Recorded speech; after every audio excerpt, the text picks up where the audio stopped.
Oh, you didn't hear the sound. Yeah, I muted the sound. You didn't hear that. I suspect that might be happening a few more times today on the stream. So let me check. Lights, camera. Yeah. Nothing sus here that I need to hide from you. Ooh.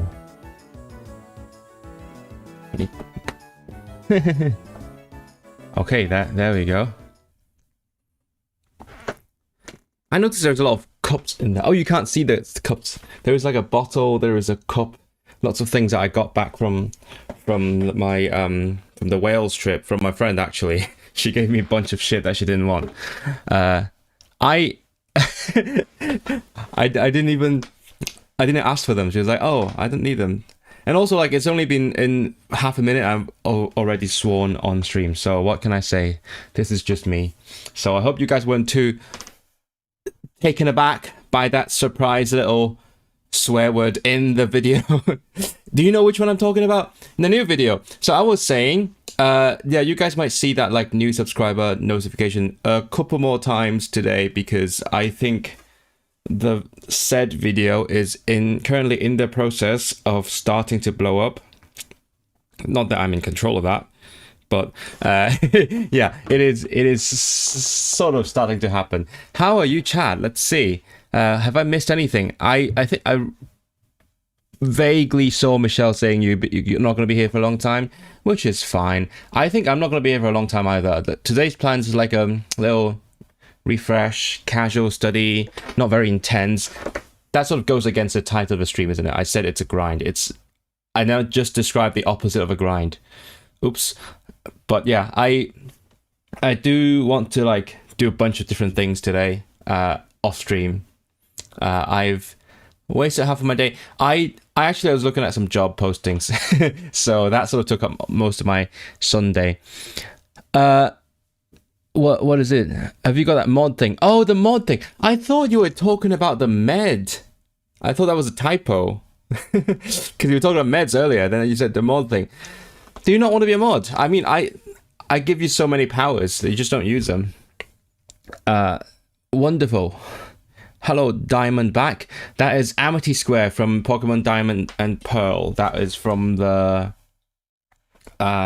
free sound library that I used. Now I tend to do it more like Pokemon X and Y nowadays. That one is like a legal gray area, whereas the one that you hear in the intro, that is not a gray area. That was like very much free for all to use. What has occurred today? What has occurred today? Has Michelle, you got that mod thing? I mean, yeah. Why don't you? I mean, you can. I can always take it away, but like, do you not want it? It's a special color just for you. You see, everyone gets gray, and then you get like a bit of red. That's a privilege.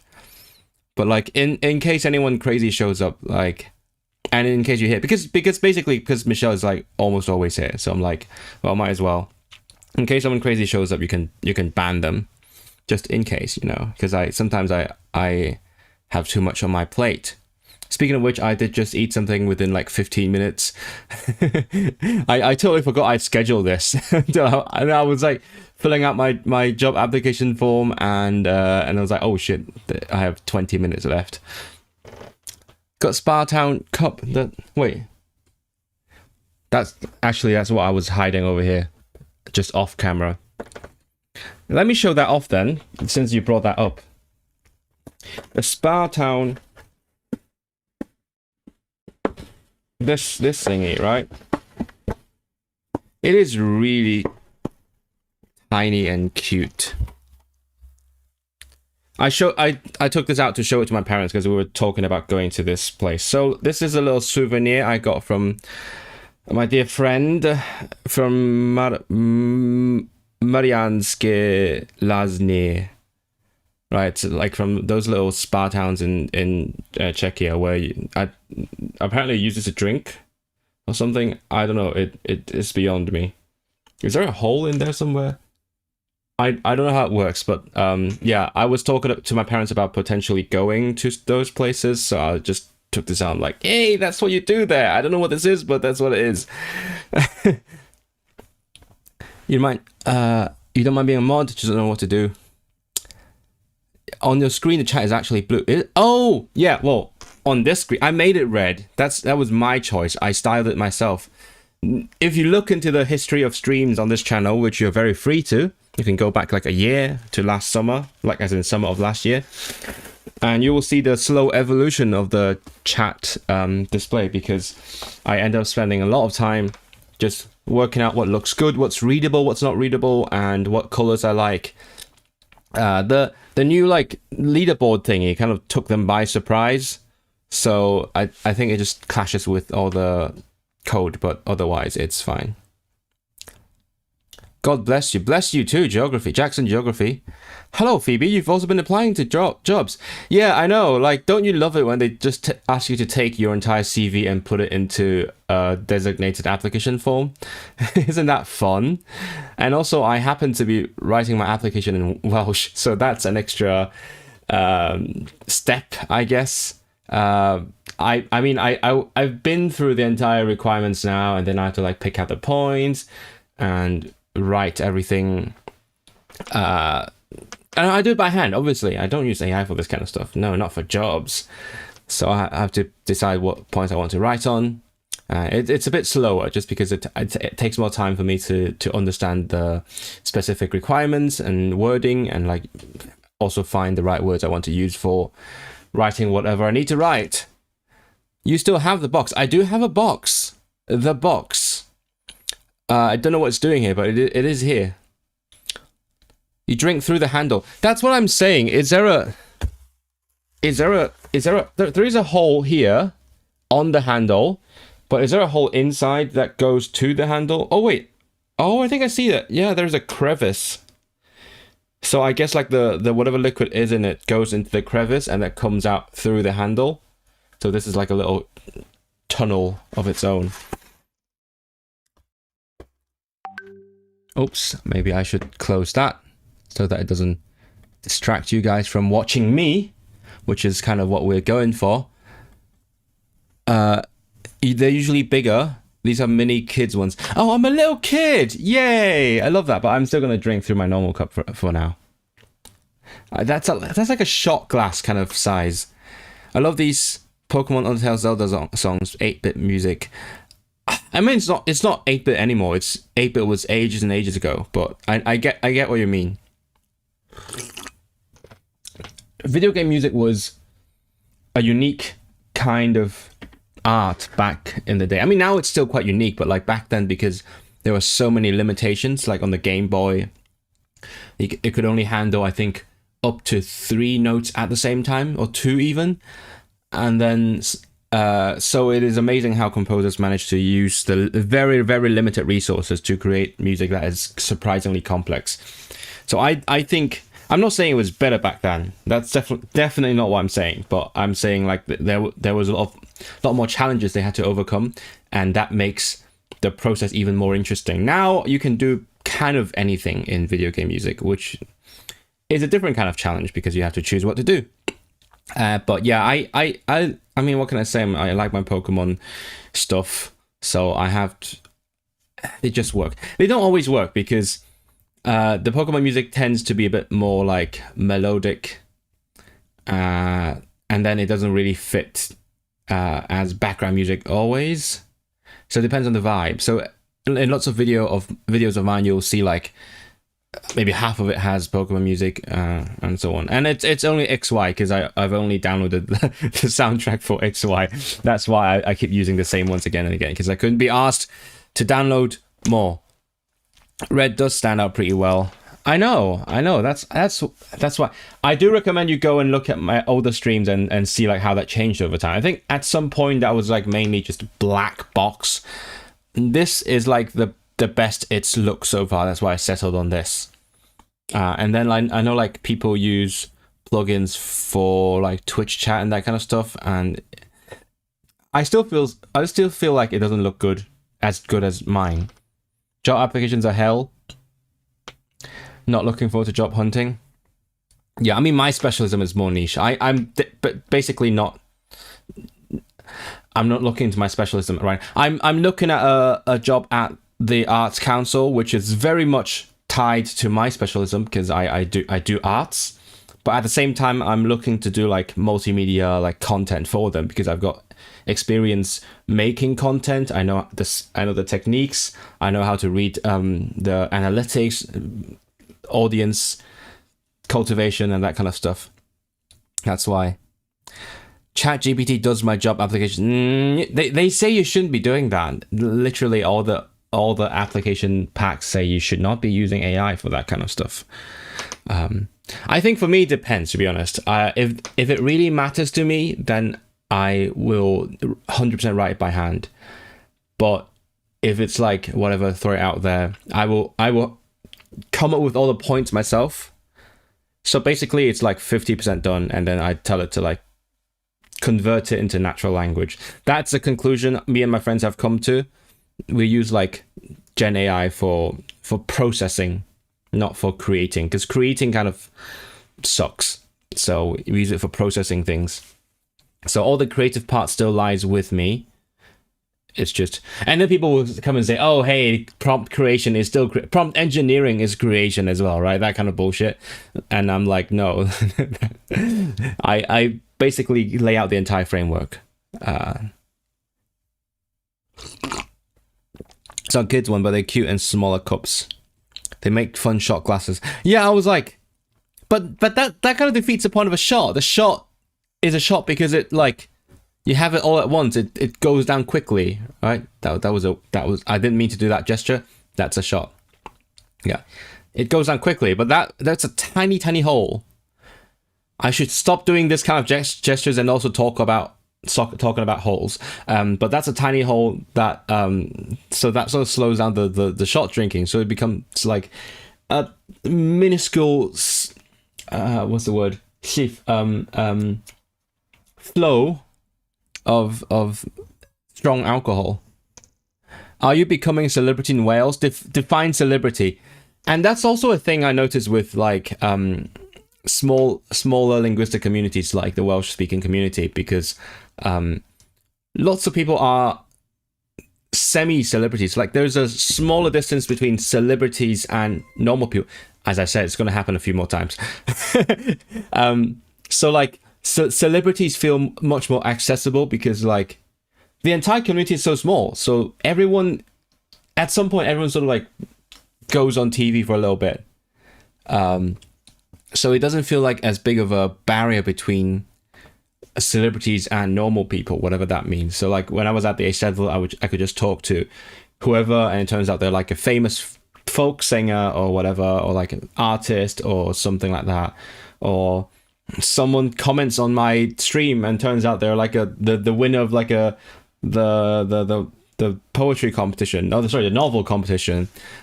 So it's kind of cool. I kind of like that vibe because, I mean, it's not like celebrities in the English-speaking world are inaccessible, because I'm sure they're normal people. You can just go and talk to them. But like you as the fan or the audience feel like a bit more like distance from them. It's also like last night I went to a play in British Sign Language. And then I ended up, this is new info for you, Michelle. I ended up going to chat with the actors a little bit, and that was really cool. That was really fun. It was initially extremely awkward, but at the same time, again, like small community. Even if someone within the community becomes like a mega celebrity, like Rose Eiling-Ellis or something, but like there's so many people that know them. There's like so incredibly connected with a large portion of the community. It doesn't feel like they're like a different person. I wouldn't be able to because most people who want to hire me can't because they're small businesses. Really? ChatGPT also does rejections. That's rough. Yeah, I know. That's why, I mean, I don't know how prevalent that is. I know it is in like big companies. So far, I've been applying to things like small companies and now the Arts Council. So I don't know if they do the same thing. That would be crazy. Kamil, it got me the job I have now. That would be nice. I'm thinking of it, but like if I actually do get the job, I'll probably have to move, and I don't know when that's going to be.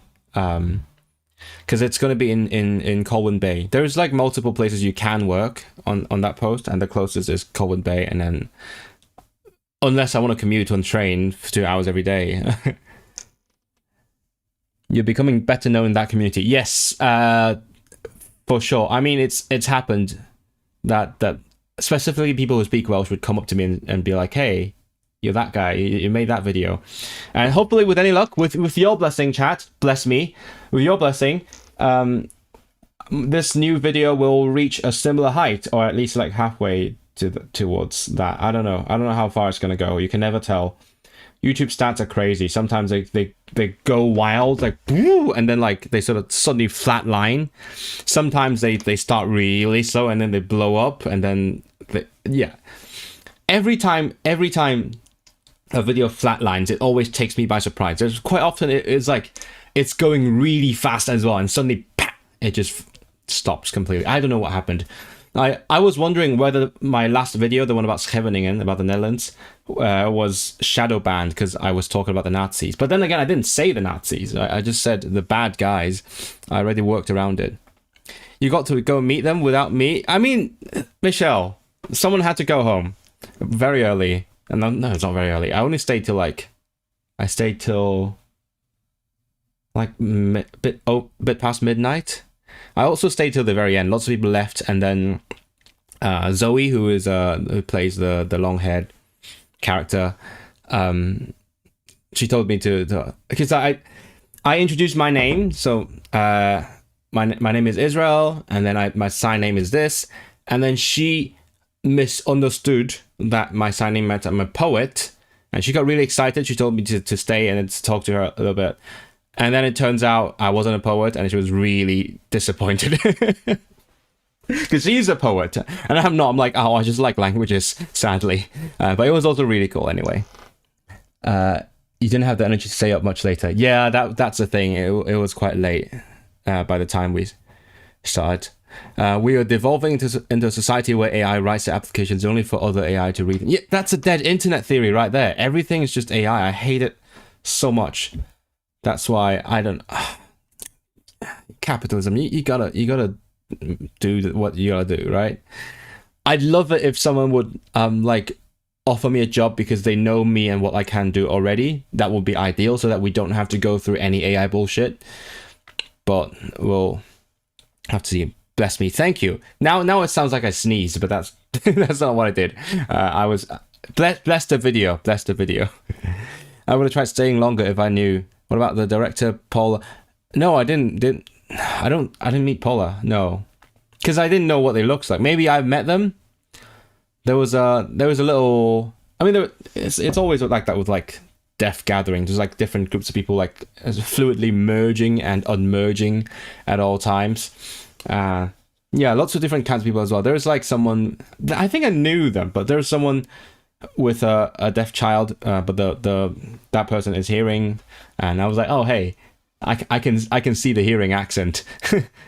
it's the way they sign in a more like English influenced way that I could quickly see it's a hearing person. I don't know how I fared. Like I literally never introduced myself as a hearing person, or like nobody asked me if I was deaf or hearing, so it just never came up. So I don't know at what point they figured out I'm hearing. I wonder. I'd be asleep by then. Yeah. AI sucks because most people that use it just misuse it, and there are no laws around AI either.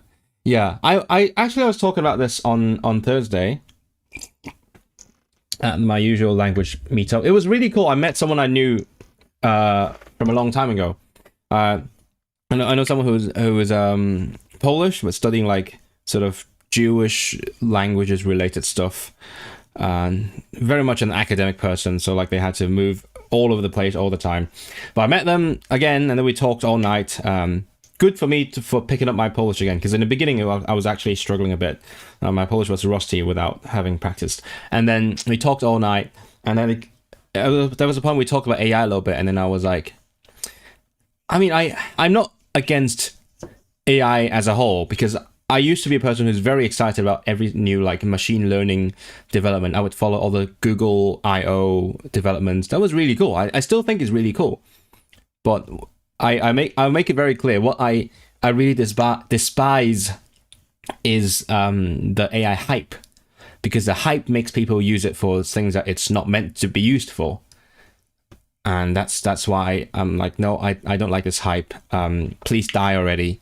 Like, please get to a point where everyone uses the tool as a tool for what it is and for what it's appropriate for, rather than trying to like, you know what's that saying again? Like, if you have a hammer, everything looks like a nail. Is that the saying?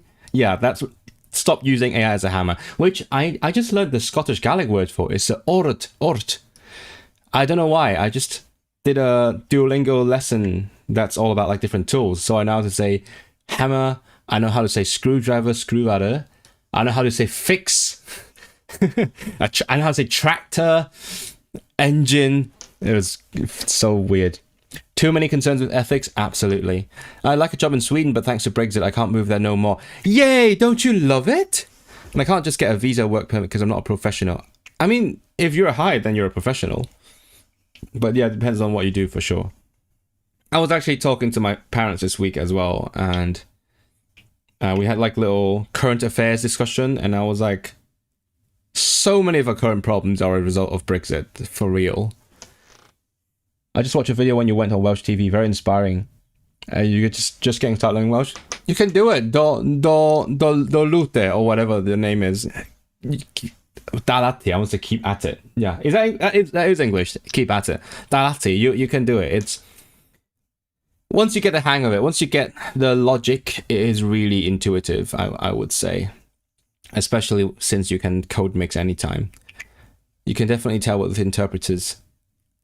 They have a specific style. Have I talked to you about the interpreter accent? I notice sign language interpreters have a certain accent because they are trained to sign at a pace that sort of mimics spoken language pace. So their signing is really snappy, clear, snappy, fast. But I think snappy is the best word for it. Yeah, that's what I noticed anyway. I know one interpreter relatively well. I talked to him on Friday. I've seen some other ones. I've seen lots on TV, obviously, but everything is much more clearer than native, like the average native signer. I guess it's also like when you're a professional in speaking, for example, you're an is that an orator, right? If you're an orator, you also speak a lot clearer. Or you're like a TV host or a YouTube channel host. You try to speak clearly. That's kind of what it is. Hello, sut ydych chi heddiw? Iawn. Dwi'n da iawn. Dwi wedi bod yn brysur yn gwneud dim byd. Felly, angen neud mwy ar ôl y stream. AI isn't necessarily bad, just people, yeah. Have you heard the term second-hand thinking? I love that term. That's what people are doing. They are having a machine think for themselves. So, like if you have it do something practical for you, then it's still like, okay, it's a tool. But if it does the thinking for you, then what's your brain even there for? AI is going to be transformative and the most important thing ever. I mean, AI is transformative, just not in a good way. It's just transforming society to be less critical. That is pretty transformative. Have you seen those people on social media posting ChatGPT screenshots as like evidence for their argument? Every single bloody time. Like, no, that is not evidence. That is just waffling. Good for people with disabilities. Yeah, exactly. It's a hype. Mr. Trousers, how many languages do you speak? Do you want to guess? It is somewhere up there. The latest TV video is great. Thank you. I love the TV video. I insisted on publishing it by this weekend. For one, because I was getting some traction from the TV stuff. I think the video is still going places on Instagram. Someone in Hong Kong, from Hong Kong, actually reposted that video on Instagram on Threads, and then it was going places on Threads, but this morning it sort of disappeared. Someone deleted it. I was like, no, I enjoy the attention. Please give me that back. Give it to me. But yeah, so I was getting some traction, so I was like, no, I really should do this now. It's funny because I kept promising I will do the Welsh exam vlog, which is from June. I kept saying, oh, that's going to be the next video, that's going to be the next video, and then I never did it. It's still like to be done, TBD. No, that's to be decided, right? No, that's to be done. Awaiting. I keep having to do something else first because it's something much more interesting that I really want to do, like the Scheveningen video, because that was one take, and then this one because it's relevant to literally this week right now. I just been on TV. So I forced myself to finish it. It took me like at least 3 whole days. That was a lot of editing, because I had a lot of interviews with people that I had to cut down. Each one would last at least like 5 minutes or 10 minutes even, and then I had to cut it down to like 1 minute each, and also like I moved bits around so that it's more like the logical flow is better. There's a narrative and subtitling. I had to subtitle everything. I also color graded everything to the best of my ability. Color grading is something that I suck at, but I'm really passionate about, so I want to be better at it. So yeah, that took me like multiple days, and finally yesterday I felt like I was done and published it, and then immediately found some errors, but you know what, it's good enough. I liked it. And I think the more important thing is this is the first vlog where I would go somewhere, and then while I was there, while I was on the trip, I would think about the structure of the video. So it's like combining real life traveling content with a tiny bit of scripting. So it's not like I script the entire trip, that's impossible, but I was scripting as I went along. So for example, the intro was written on my way to central Manchester, and then obviously the moment stuff that was like completely on the spot. So when you see the beep, like the please wait a minute beep screen, that means it's something that was completely unexpected. It was out of the script. It was something that I added in because it was interesting. But otherwise, as I went along, I would be thinking, okay, so where would this go in the video? How does that connect to other parts of the video? What is the theme here? And what ways I can keep people interested? Like what hooks I can add? And so on. So I hope this experiment works out. Let me know what you think. More, that's very important. Let me know what you think. Like, I love it if you just love it. Obviously, if you say it's great, thank you very much. If you have any practical suggestions, do let me know as well, because I'm always trying to improve. Not just to get more views. That like obviously I want more views, but at the same time, I want the stuff I do to reach people that would love to see it, because I'm sure there's lots of people out there who would be interested in certain videos that I've made, but it never reached them because something algorithm, you know what I mean? It is annoying that people on Twitter ask Grok, literally trained to have a right-wing bias. I do love it when people troll Grok, or like when Grok sort of disagrees with Elon. That is really funny. I love it. You need to watch A Social Dilemma. What is it about? Is that a show? Is that a drama? Or is it like documentary or something? AI will replace learning languages, saying that construction machines will replace going to the gym. Imagine construction machines constructing my body for me. That would be crazy. But I don't know. Like I really can't speak to the usefulness of language learning, because for me it's first and foremost a hobby. I will freely admit that. And then if it gets me somewhere in life, for example, if it gets me onto national TV, then sure, why not? But more importantly for me, it's about exploring this new thing and then potentially connecting with people, finding people with similar interests, or like, just as I said in the video, like we meet someone, we have an instant connection. That is the best part of language learning with me, or for me, sorry.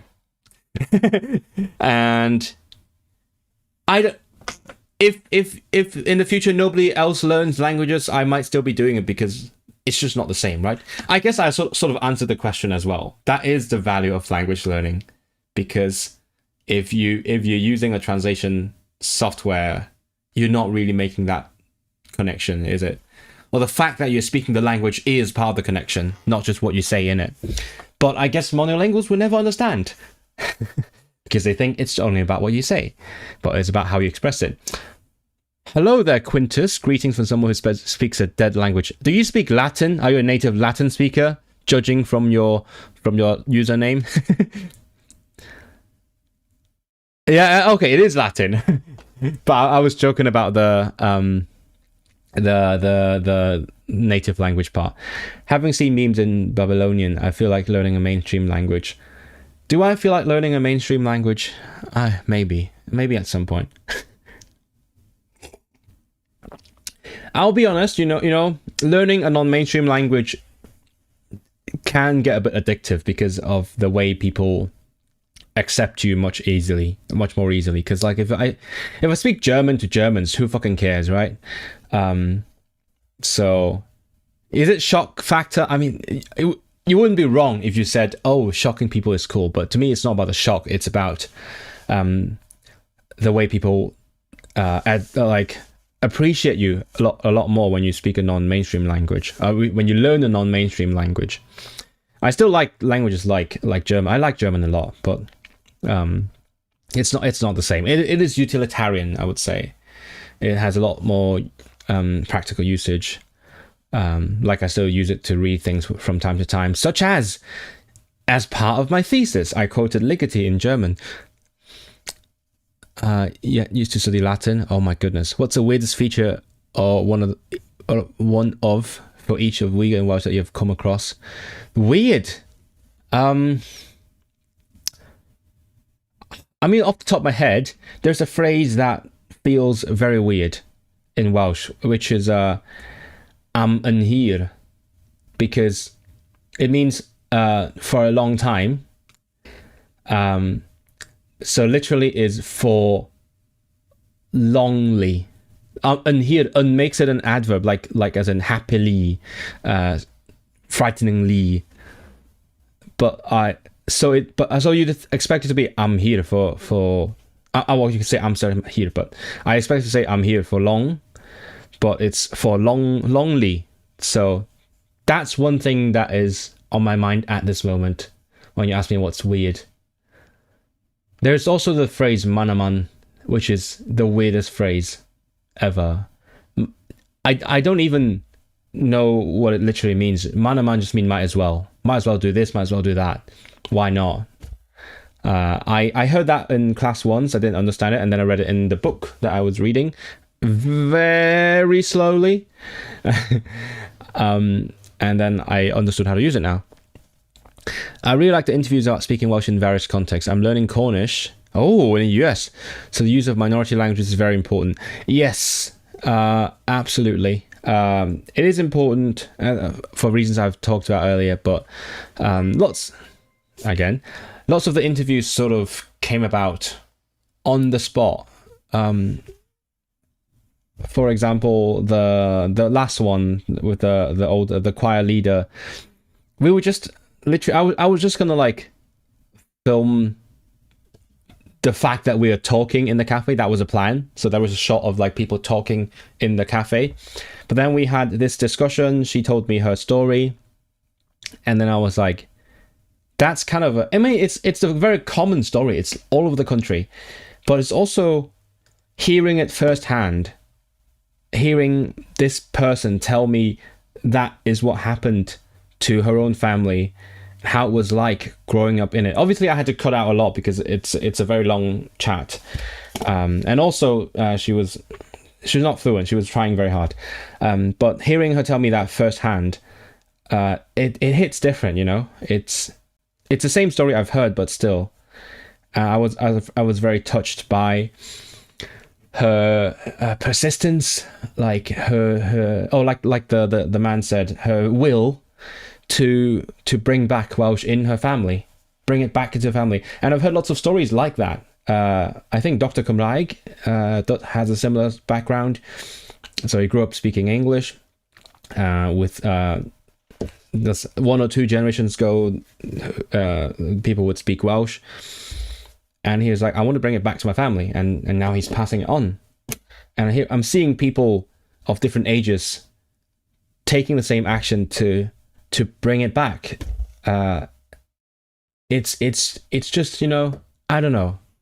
It feels very special to me, because normally when we talk about revitalization, right, bringing back a language, it's like such a macroscopic discussion. Like, you look at it from a top-down way. The government says, "Oh, let's do this together. Let's set up these institutions, these systems to help people, to encourage people to use the language more." Sure, but then when you see what's happening in each person's own life, it is quite special, especially because for each individual person, the mother tongue also has a special place, right? I love Cantonese primarily because it is my language. So, and it will always be the language that is most, that speaks to me most, right? It is the language that is most accessible to me.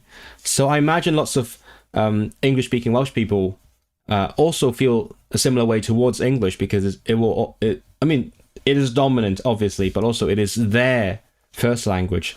So to take the action to switch your main language to another one is so yeah, it's inspiring. That's what I'm saying. Community is key. That's why I love learning BSL. Yes, absolutely. What counts as non-mainstream? I mean, basically, look at all the language learning apps, and then the ones they offer are mainstream, except Glossica, or like language transfer, or I don't know which ones, but like, let's say Busu or Lingopie. They have 7, 8 languages. Those are the most. Those are the cream of the crop. Or like LingQ is like a second layer. It's broad. It's got much more languages. So I'm not only talking about minority languages. I'm talking about like languages that people rarely learn. Because I was talking about how the way you'd be accepted by native speakers if you speak those languages, because they never expect you to learn it. So some people, they love you for it. AI girlfriends. Oh, that. Yeah, I'm sure that. If it's a thing anywhere, it's a thing in Japan for sure. No waifu, no laifu. Even more so where English is spoken more. I know a few people from Czech families who grew up in the UK and USA but don't speak Czech because they never learned it or picked it up. Yeah, that's also the thing. I don't know. I feel like my channel is a big like hater of the English language. Do you feel that way? Like, despite the fact that I made a decision to make it an English first channel, I'm such a hater, but that's just what it is, right? It's the number one most dominant language in the world. It's especially English being so dominant even among communities that don't speak it natively. You know what I'm saying? Because, for example, Spanish is dominant in a lot of places because so many people speak Spanish natively. But English is dominant even when people don't speak it natively.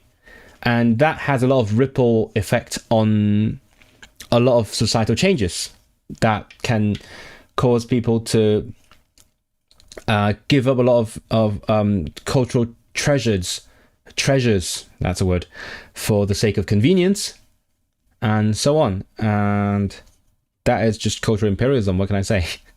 That is how it happened. We started with literal imperialism, and then it morphed into cultural imperialism, and it's still working very hard every day to kill other cultures. Yay! Don't you love that?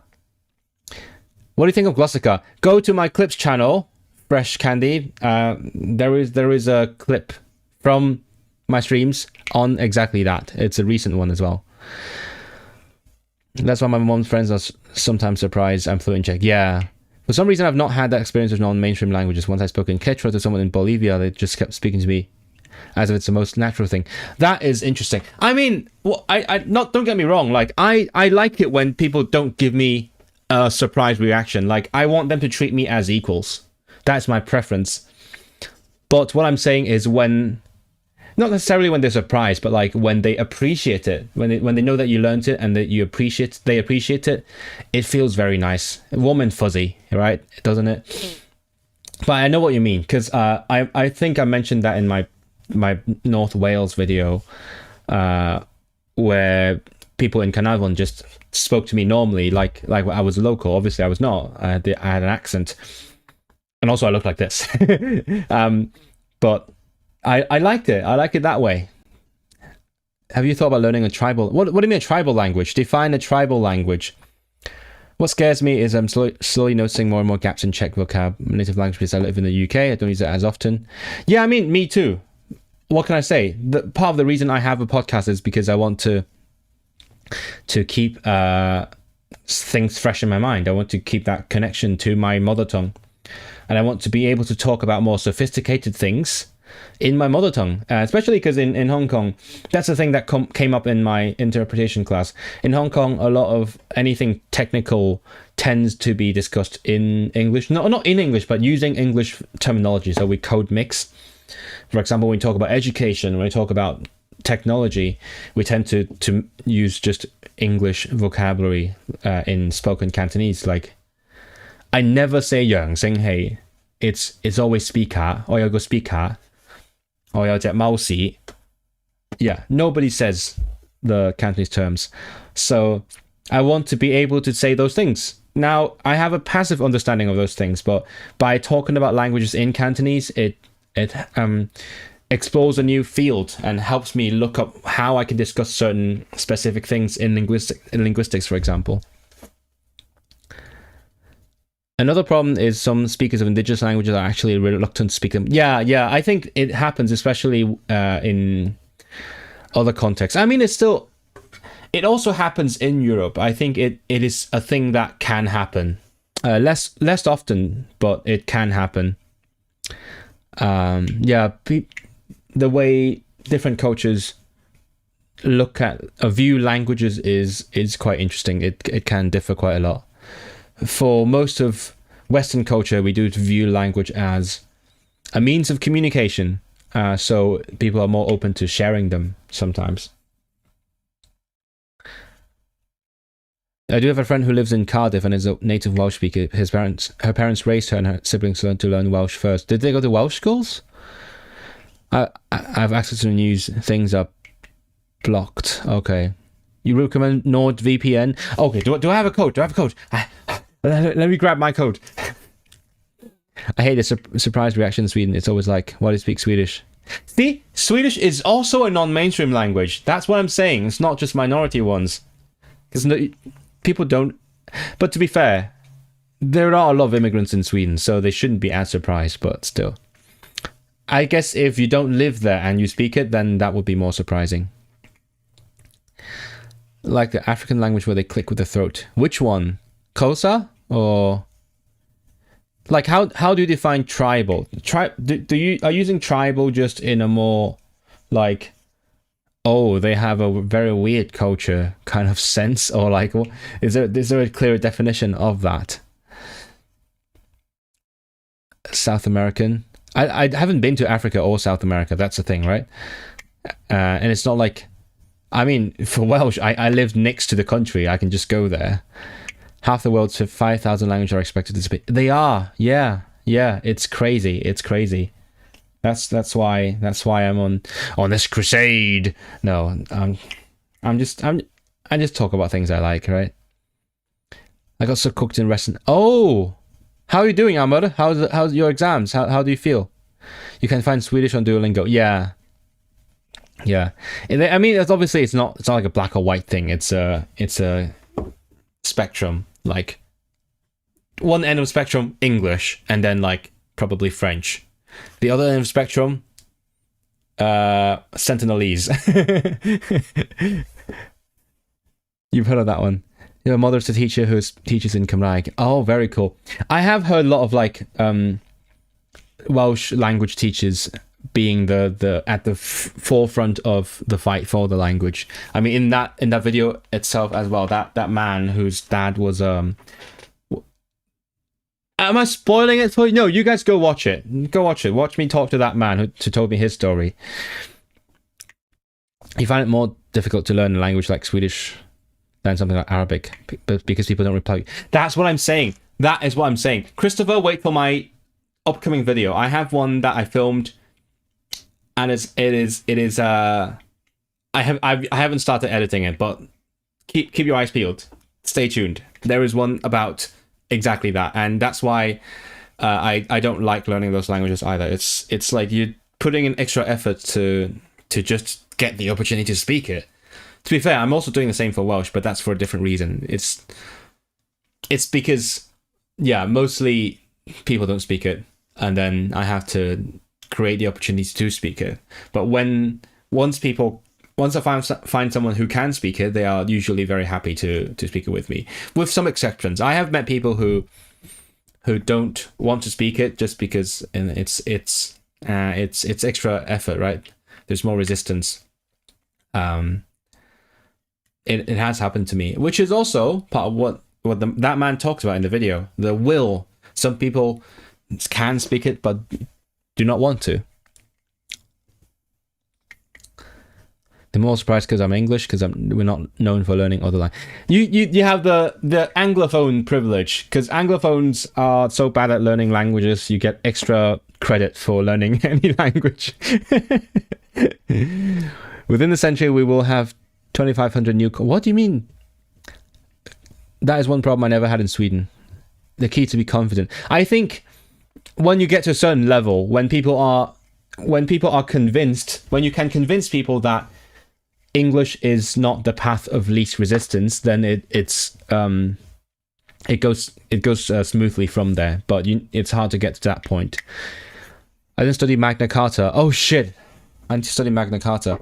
Speaking of which, I'll continue this while I also do my Anki. I've been talking for how long? Shit, for like an hour. Typical me. Every time I stream, right, I start off with like an influx of people talking to me, and I get excited, and I just keep yapping and talking to you guys, and then I end up like spending the first hour just doing nothing, and then afterwards I spend the rest of the time doing stuff, and then you guys head out because you're more interesting. You're more interested in talking than in me doing things. So I need to get a good balance on those things. So speaking of which, I'm going to do my flashcards while you guys keep talking. The Wikia Reformation, Ethelright, terrorism, yeah. Teiran, rule, monarch. Oh, monarch. Okay, because Taingar is loyal. Taingar is loyal, and Teiranas is a kingdom, so that makes sense. Tufjant, public. No, that's too easy. Legislation. Cyfreithiaeth, deddfwriaeth. Tryddfreiniad. I don't know. Emancipation? No. It is emancipation. Ymddiriedolaeth Genedlaethol, National Trust. That's easy. Contractors. Cytundeb. Umpryd. Cargraunt. Cambridge. No. Yes, Cambridge. Hunan Gyflogedig.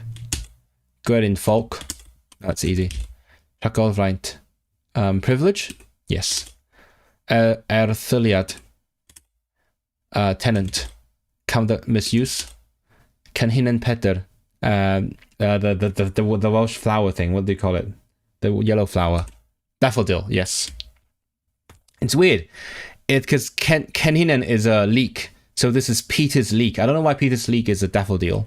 And I actually, last time I met my friend Freya, I got very confused, and I kept calling leeks Canhinan Peter, but no, it's just Canhinan. Canhinan's a leek.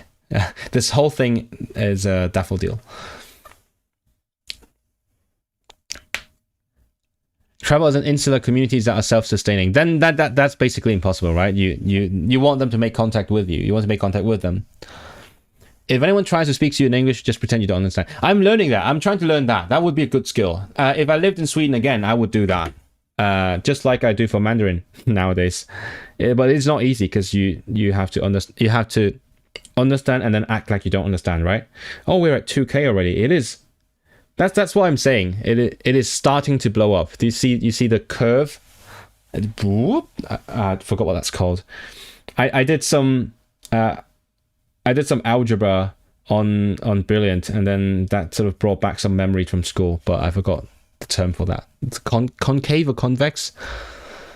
I've seen that in Czech Republic when I'm traveling with my dad, even though I'm native, because my dad is with me. They don't talk to me in my... Oh, really? I thought you'd be the translator, the interpreter. Sister. It's established... I don't remember. That because right, yeah, because it's like the church separation of church and state kind of thing. So it's not disestablishment, it's disconnecting. Goleadigaeth. Yes, goleadigaeth. Anividdod. Oh, hey, Chad, we found one of those fun words. You know what? I'll make this bigger. I need to make this bigger. Give me 1 second. There are some Welsh words that are really fun, that they have a hyphen in them because there's 3 Ds in a row, so they have to add a hyphen to tell you where the sound splits, because this is a the, 2 Ds is a this is a d. So they're like, oh, if we don't put a hyphen, you would never know whether it's a d, the, or it's a the. But this is a anividdod, so disobedience. Anividdod. Also, this is such an easy language for real. Like, I could just see it and I immediately know what it means, even though I've never seen it before. Okay, let me do this quickly, and then we'll get to the actual Uyghur. Individual freedom. Glan, wool. Bydd, benefits. Gwas. Register. Sefyll. Geisio. Cyflog, hire, salary. Sharing, partition, like India. Ymgyrch, campaign. Modurol, motor, what? Oh, that's a automobile, like an adjective. Santa Claus, fairies,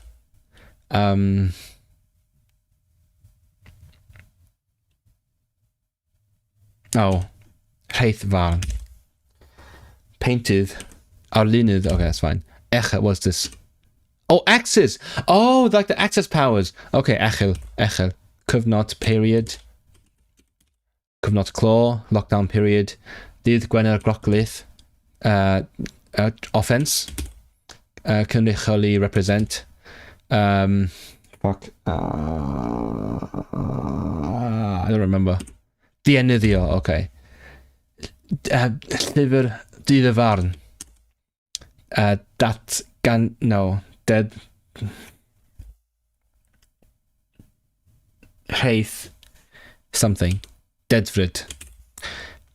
Troubles. That's a word I used on TV. I said this one. It means troubles. It means, if you say Heluntion, it's the troubles, like in Ireland. But I said it on TV because I had just learned it like 2 days prior, and it just came to my mind and I used it. Cyfranedd, proportion, puppy. Oh yeah, it is Remembrance Day. They've got a tolerance. Kevin background. No, not background. Kevin is background. Kevin is cousin. Worth. I also said this on TV. Press. Respect. That's also what I said on TV. Oh, it's like it's reading my mind. Echel, access, science, common. That's the boat thing, the military boat. What do you call that? A fleet, yes. Achbur, top power, superpower. Report. Truth at early. Driving license. I forgot the English. Cyfandir, a continent. I love this word. This is one of my favorite words. Llychlenwr. It's Scandinavian. Vikings. Yeah, Scandinavians. Llychlenwr. Monarch. Jew. Pengliniad. Produce. And mutilate. Prod. Donation. Evidhai, obey. Elisen, charity. Triniethka. Oh, what's gender of Elisen? I need to know this. Oh, it's a feminine. I should put that down. Edit. Charity is a feminine. There we go. Trinieth Gudrad. Like triage? Eco treatment. Gudrad. That's St. Andrew's Day. Tumor, term, season. Evid. Ois Evid. Elect. Oisoceric, Stone Age. Mill. Jacob. James. Same thing. Import. Forgot. Oh, right. It's yeah, I know this. Mint a coin. A cold. A flu. Publicly. And Cossetion. Anchortais is one. Hiv. Did Mechel Sito. Increase.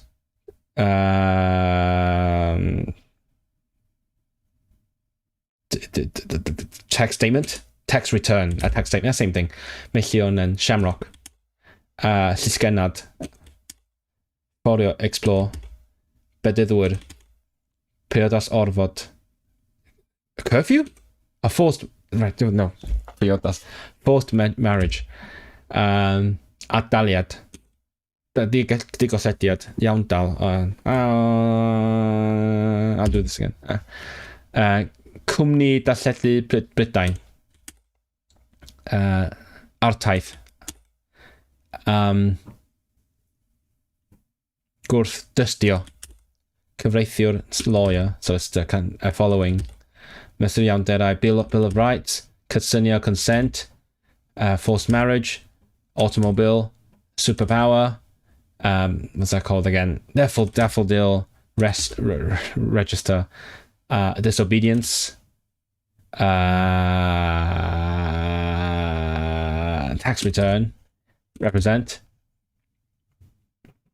Deadvid. Wraithvan. Fuck. Wraithvan. Isn't that the same meaning? Verdict and sentence. Oh, right. Wraithvan is like, so you're guilty or not. Dienyddio, press, cyfranedd proportion. Yes. Monarch. Deadvid. Donation. Axis. James. Solicitor. Equal treatment. Automobile. Tax return. Superpower. Forced marriage. Wraithvan. There we go. Easy peasy. So what did I miss?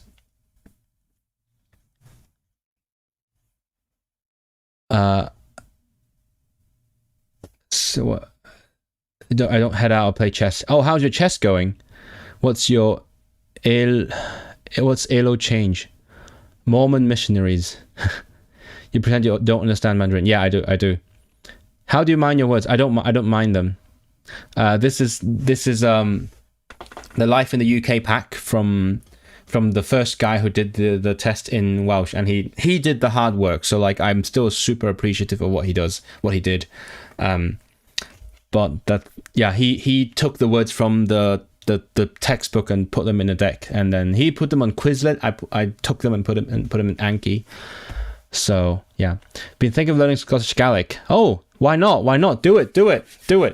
I recently learned that apparently my friend intends to take me to the Maud next year, which is like a Steddfod but Scottish, and yeah, so I will have to brush up on my Gaelic. Fimimi Brian Gaelic nas Luia. No, how to say better? I don't know how to say better. But yeah, there will be content. Don't worry. If I go there will be content. You have some dinner. So yeah, enjoy your dinner. You went to Welsh school, but it was 18, and you know way more than me. Yeah, that is welcome to life in the UK. That's the kind of stuff you need to know in this country. Obviously, most people know it in English, but imagine if I came here as a non-English speaking immigrant and I learned only Welsh, then I would need to know this kind of shit, right? So that is only fair. That's the premise we're working with here, because the point of let me just say that this. Yeah, so the point of all this exercise of doing everything through Welsh, like the citizenship test, the language requirements, all this in Welsh, is to test the law, because the law guarantees equal treatment, triniaeth gydradd, for the different languages of this country, of the UK. And that means, in theory, if I couldn't speak English, I should still be allowed to become a British citizen. So that's why I'm doing all of this in Welsh, because I'm making this exact point. I want to show or prove or like test, which are the same word in Welsh actually, it's both are profi. I want to prove whether it is possible to do this. In theory it is, but they just don't have the provisions to do it. So it's kind of like what we're talking about. I pretend I don't know English. So throughout this application process, even though I did call the test center in English, I tell them, yep, so treat me as if I don't speak English. Give me the test in Welsh. That is the point. Because if something stops me from becoming a citizen because I can't prove that I speak English, then they are not respecting the Welsh Language Act, because they say you have to provide equal treatment. That's the whole thing. But speaking of which, the test center has still to call me back. I called them like 3 days back, and they said, oh, okay, we'll call you in 24 to 48 hours, and nothing. Isn't that great? I need to call them again like tomorrow. Tomorrow's Monday. That's really cool. What's Taiwanese Hokkien deck like? Let me see. Everyone's looking at my Anki decks. It's like showing people my deepest, darkest secrets. I don't know. Did I make this or did I download it? If I made it... Oh, it's a phrasal. Yeah, it's a phrase kind of... Yeah, I mined these myself. So I listened to things, and then I mined like entire phrases. It's a while ago now. I learned this in like 2018 or something. So hida uya gui了拜先西da. Yeah, so I wanted to learn this one word. So like in this area, that's what it means. Hida. And then I just put the entire sentence in there, or like entire phrase, because I want to read it in context as well. So hida uya gui了拜先西 So somebody kasedi, I know this one. Kasedi la. So whole phrases. A lot of like Cantonese, Taiwanese kind of stuff. I don't know what this is gonna be. Dinge cơ chỉ gia cao tập wo hun nhã. Oh, I probably wanted to like learn this one. Nhã means like only. Dinge cơ chỉ gia cao tập wo hun nhã. What is this? Liu u ka za. Yeah, so this is about the sentence structure. So this is like a little bit, have, more, early. So it means a bit earlier. But I want to learn the entire sentence structure, so I put the whole thing there. Liu u ka za. So a little bit, have, more, early, etc. What's EL? What do you mean ELO? What is that? Is that a chess thing? Mine is closer to 7. What are you talking about? That's a French word. Collège. What are you doing in collège? Isn't it université? Oh, right. No. I mean, you're thinking American college. I discovered a colleague who speaks Taiwanese, so I'm motivated to learn again. Yes, do it. And also, by the way, I know I'm supposed to do this, but how... The Polyglot conference is starting tomorrow. I actually just learned that. Like, almost all my friends are going. My friends Emmy and her husband, who is from Polyglot, because that's public, so I can just say Emmy has moved to Japan. If you don't know her, go watch her YouTube. She's really great. I love her. So watch her stuff. Polyglot. So she has moved from Germany to Japan, which means she can go to the Polyglot conference in Taiwan. And then who else? My friend Judy, who's in my Quebec video, she has moved back from Canada to Korea, so she can go to Taiwan. And like, I have lots of language nerd friends in Hong Kong, obviously, so they're going. And Samuel, you guys might know, who's like behind lots of my stuff, works with me on the podcast. He's in Scotland, but he is like, he just happens to be in Hong Kong for the couple of weeks, so he's also going to Taiwan. So I'm literally, to be honest, I'm not feeling as much FOMO as I should be. I should be feeling severe FOMO, but I'm not really for some reason. I feel like I might have conference burnout or something. Because I've been to these things. I've been to the Polyglot gathering almost every year since after the... No, actually, literally every year since after the pandemic, after it restarted. It's not the same thing, but the conference I've been to one time. I've been to the one in Budapest. And I don't feel as bad about missing it, to be honest. I want to go, obviously. I want to go, and I love Richard Simcoe, who organizes the whole thing, and I would love to be in Taiwan, but evidently I'm not. So I hope they have fun. Have you guys heard of these events? Have you thought about going there? I'm sure some of you are language nerds as well, not just me and Christopher here. I'm sure, right? It's chess rating. Yeah, I thought so. I guessed it from context. You've been trying to learn Japanese. How is it going so far? I'll continue with this one. So this is the main point of the stream. I'm gonna be really slow. I'm really bad at reading the script. So, is it bala? Oh wait, why is it yellow? It's different on my phone. It's not. It's just normal Anki. Oh my god, this thing is really it's blowing up. Since the last time I showed you, it's been 100 views. Wow, this is fun. I love my stats. So Bala is children. Bala. Child? Bala. Oh, you know what? I'll put my earphones back on. A child. Shit. Rekab. Is that a opponent or is it a... I think it's an opponent, right? Rekab. Yeah, it is opponent. This is gonna take a while. Wait, I don't know. Oh, this is new. No, it's not new. Pechine. It's a pet. No. Pechine Pyrenik.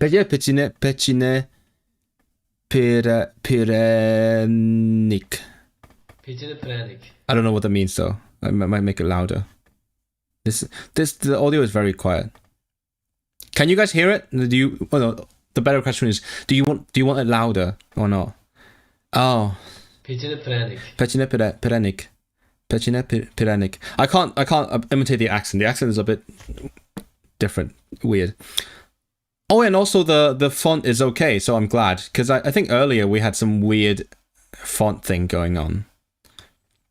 It was also Anki. Maybe it's this deck. Maybe the deck sort of includes a font or something. I don't know. You hear it? Okay. So, come on, you can do it, Israel. Oh, it's a new word as well. Okay, it's a new word. Octorush.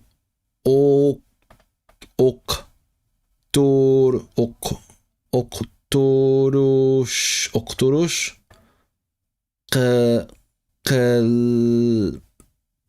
qilmaq. Qilmaq is to do, right? Octorush qilmaq. Inform. Octorush. So Octorush is information. And what I love about this deck is it's got the example sentences. But by the way, I need to make it... It's zoom out.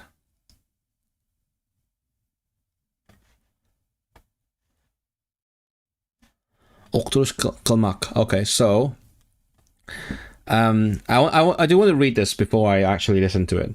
So ular they ular bu this it's the week heftide. Is it like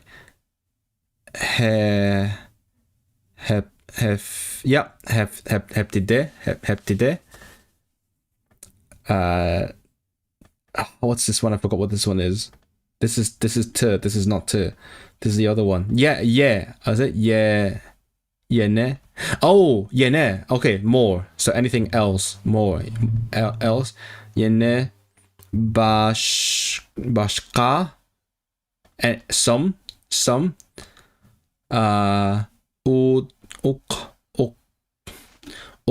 Octorush.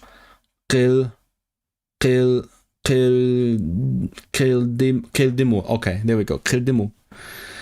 So ular bu heftide yene başka okturuş kildimu. Ular bu hafta yeni başka okturuş kıldı mı? That's so fast. Why is it so fast? Ular bu hafta yeni başka Ular bu hafta. Oh yeah, you don't say this one. You say ular. Ular bu hafta yeni başka okturuş kıldı mı? Yeni başka. Ular bu hafta yeni başka okturuş kıldı mı? Okturuş kıldı mı? Ular bu hafta yeni başka okturuş kıldı mı? So fast. I literally can't hear all the sound. I think they like eating lots of sounds. Okay, what is this?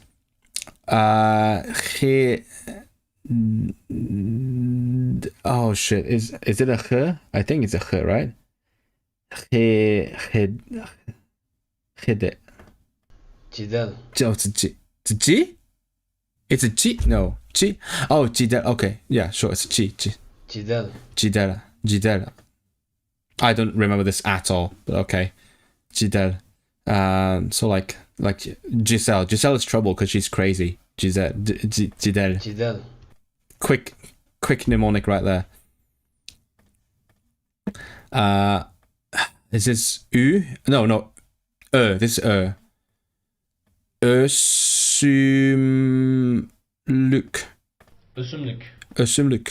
Ösümlük. Okay. Why is it ösümlük? Okay, do I need to make a mnemonic? You know what? We'll raw dog this one. Ak. This is white, right? Ak.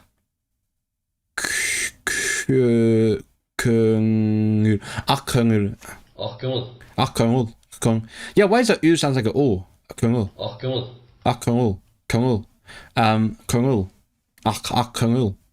Like a kind-hearted one. Yeah. Because it means like good. A white soul. You have a white soul. It's Arabic. Oh, I can't read the tiny text on chat. Can I?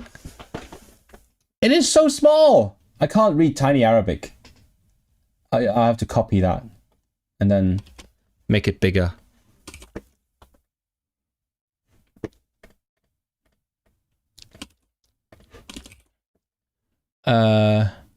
Jidal. Right, okay, yeah, so it probably is Arabic. It most definitely is Arabic. Okay, good, I know the etymology. There's lots of Arabic, don't worry. There will be lots of them to come. There's a new one, that's not a new one. Okay, it's okturuş kılmak. Okturuş kılmak. Ular bu hafta yeni başka okturuş kıldı mı? Did you say bu hafta? Ular bu hafta yeni başka okturuş kıldı mı? They skip so many sounds, like heptide.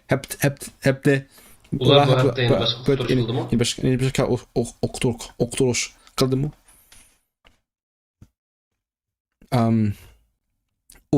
See, that's something you won't see in Arabic, I think, right? Otura. I don't remember this word. Otura hesab. No. Hesab. Bil. Oh, like broadly speaking, no. On average? Otturu hesap bilen. The bilen set me off, but the bilen means being. So being on average. being average. So Otturu hesaplan. Oh, this R becomes an E. Otturu is hesab. Otturu hesaplan. Otturu hesap bilan. Okay, let's do this one. Okay, I can try and read it. Oh yeah, I find this really cute. This is China in Uyghur. It's Jungo. Let me know if you know why it's called Jungo. Jungoda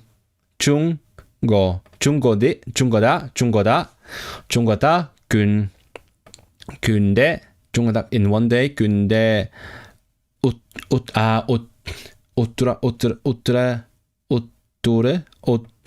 Uttre hesab bilen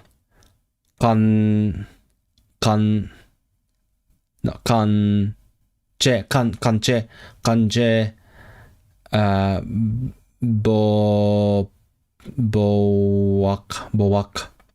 bowak is a baby. Bowak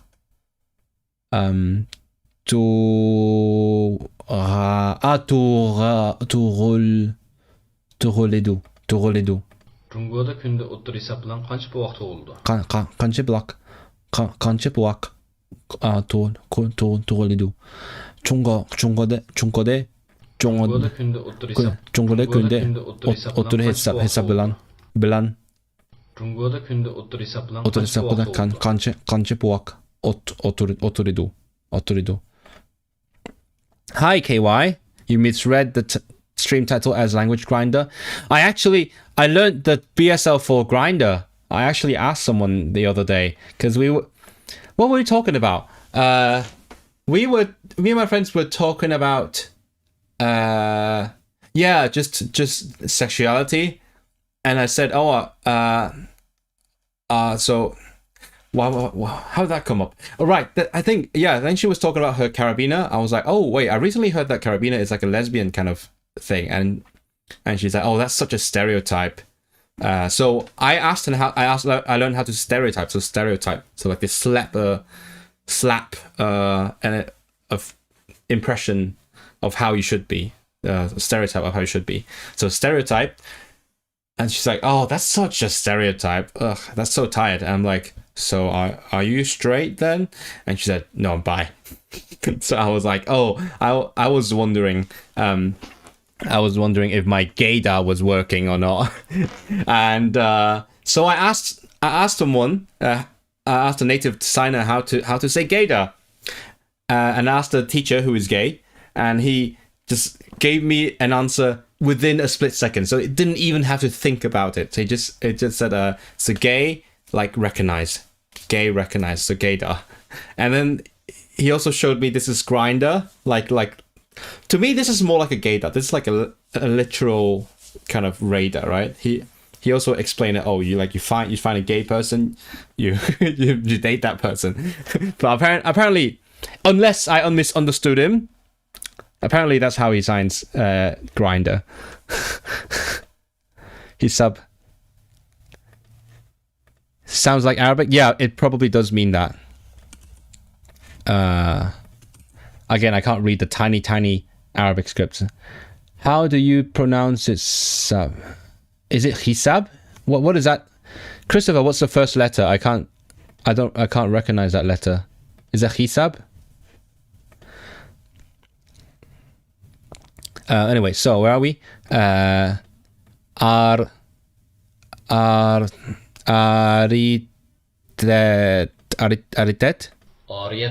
Ariet. Oh, right. Oh, sorry. Ariet. Sorry. The dots on the bottom. Dots on the top is T, like the letter T. Ariet. So T goes up from the line. Y goes down from the line. So 2 dots on the top is T. 2 dots on the bottom is Y. Ariet. That sounds Arabic. That sounds very Arabic. I thought the movement of the finger was the act of grinding. No, it's the radar. It's a literal gaydar. So I was like, why is this not gaydar? Why is this Grindr? But anyway, he did it so much more like in such a funny way. I can't imitate how he did it.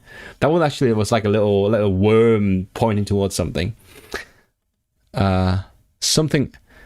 Arabic speakers. Is this Arabic? This is probably Arabic, right?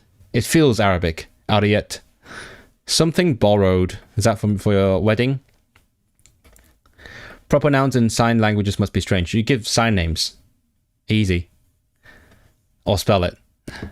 Because names are like a spoken language thing. So either you give them a new name in sign language, or you borrow the name from spoken language. It's a language. I'm not sure if in Uyghur they don't have a her, so they have a her. So yeah, that's why it became hisab, probably. Yeah, that makes sense. So is a hisab or something. So that what is this? Al din qi. Aldunqi. I forgot this word. Oh, last one. Aldunqi. Dung. Oh, like a the chair. So like the last chair in front of you. So you look at the chair. It's the chair. Al-dung. Al, like the Arabic al. My mnemonics are crazy. So multilingual. Kamil, have you not seen my video? I've spelt that already. Go look at it again. It's been done. I don't have to do it again. That was such a long time ago. A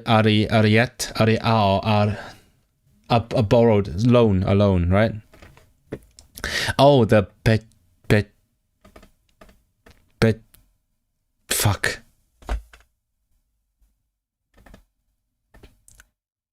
Becine. Pechenik.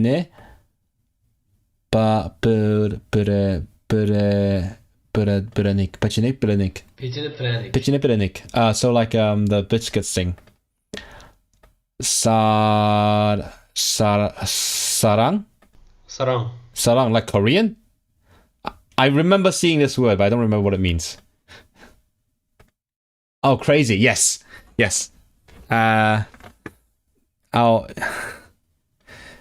It's crazy because when you love someone so much, you go crazy from it, right? Sarang. It actually does sound like Korean for real. It's been another 100 views again. That's what I'm saying. It's blowing up. Bolup, like broadly. Bolupmu.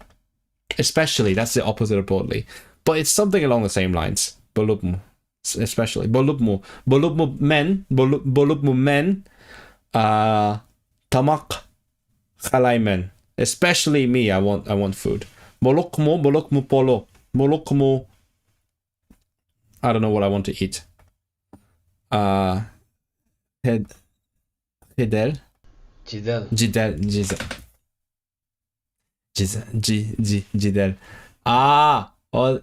Troubles, disputes. Yeah. Assume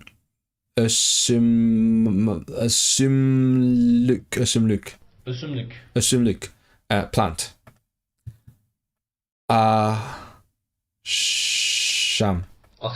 Akşam, like evening. Last evening. Okay.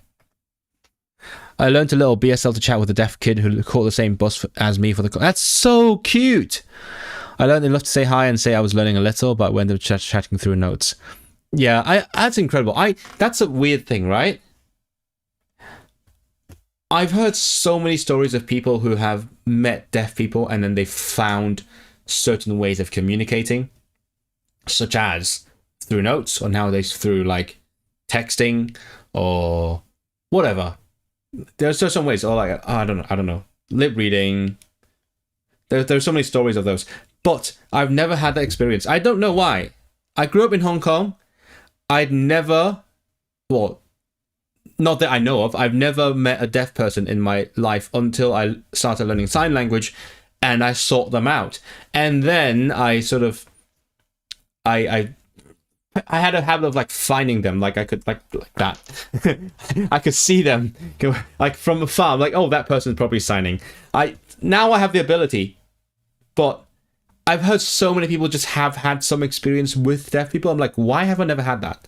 Why is that not a thing in my upbringing? Because if I had the experience, I would have had at least some any awareness of like deafness, right? That's so weird. I just didn't. I had never thought about them until I started learning the language, and it's so weird to me. Is that partly because our culture in Hong Kong is much less community based? We don't really build communities around people we see often. We just, like when we see our neighbors, we just ignore them. That's a stereotype, right? When you're in the lift and it's about to close and someone wants to come in, you just press the close button many times because you don't want to talk to anyone that you see all the time. And I did actually, yeah, I mean, everyone around me, we just never talk to neighbors or people of that sort. So maybe that's why, because you, I assume you grew up in Britain and then you were more open to interacting with strangers, such as the kid on the bus. Whereas I would be like, no, I can't see them. Nobody exists except people I already know. Maybe that's why. To be fair, I've only met 2 or 3 deaf people. That's 2 or 3 people more than me. I mean, I've met a lot of them now. I'd love to meet more. I met a few last night at the theatre, but yeah, I have a few deaf friends, and that's kind of it. So I'm still sort of building my community. As like I say in my last video, we find our own community. Even though I'm not an actual part of the deaf community, at least not quite yet. There was one line in the play last night that was really funny. That there were a few really good lines, but there was one line that went like, so the deaf person to the hearing person, oh, you're practically deaf except you can hear. That was so incredibly funny. So what they meant was, when the hearing person is like very deeply integrated into the deaf community, for example, especially if they have a deaf partner or child or maybe just friend potentially, when they like live in a very deaf culture influenced way, so they're like quote unquote deaf, and it's so funny. You're basically deaf except you can hear. That's like an oxymoron, but it's a very beautiful oxymoron. There's this da. What was Tag? Oh, Tag. Tag. That's a mountain? It is a mountain, like Da in Turkish. Oh no, it's this again. Okturuş kılmak. Ular bu hepde. I'm trying to imitate how he says it. Hepde. Yine başka okturuş kıldı mı? Ular bu hepde yeni başka okturuş kıldı mı? Ular bu hepde yeni başka okturuş kıldı mı? Ular bu hepde yeni başka okturuş kıldı mı? Oh, what is this? I forgot what this letter is again. Fuck. Is it here this time? Khelila. Quite extreme. Quite. Bir tutaş. Bir tutaş. I forgot what this means. Some. Oh, unified. So bir is one. Bir tutaş.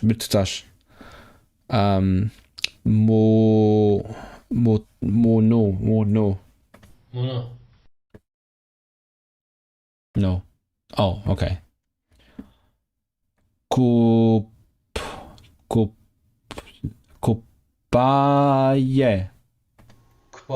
Kupaye. That sounds Arabic again. Kupaye. Enough. Kupaye. Oh wait, no. I did have a mnemonic for that. I was thinking like kopelat, kopa. So like a lot of years. Kopelat. So kupaye.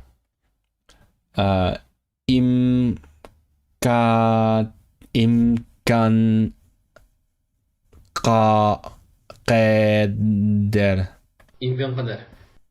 İmkan kader. imkan Oh, wait, hold on. I knew the word imkansız is it in Turkish? Imkansız is in Turkish is impossible. Right, yeah, that makes sense. So imkansız, so without possibility. So imkan is possibility. So imkan kader. So imkan kader. Kader is to the extent of, like, so the extent of possibility. That was easy. Men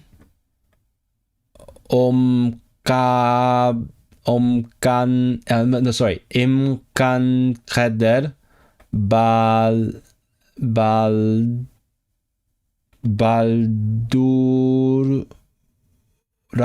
baldurak barimen. Baldurak, is that early? Baldurak? Men imkan kadir baldurak barmen. Men imkan kadir baldurak barmen. Baldurak, imkan kader. Men imkan kadir baldurak barmen. Kadar. Men imkan kader baldurak kaldemen. Barimen. No, baldurak barimen. Baldurak barimen. So baldurak is early, is it? The funny thing is, I have the perfect mnemonic for that, because it's Baldur's Gate, right? I don't even play the game, but yeah. So if you want to play a new game, you gotta be early, right? You gotta be early. So baldurak.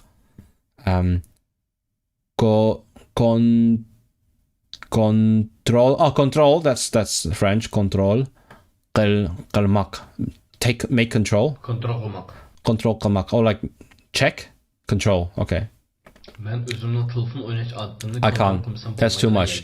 It's very overwhelming. That's why it's a grind, because this is like overwhelming. I can't. I'm already feeling tired. Physically also. Men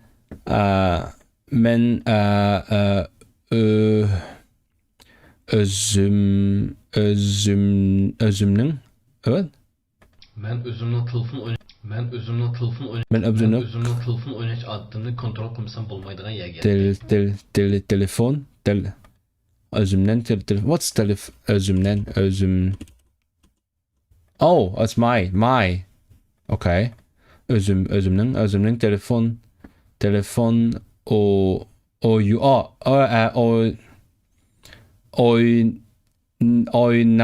oynaş playing. So my telephone playing.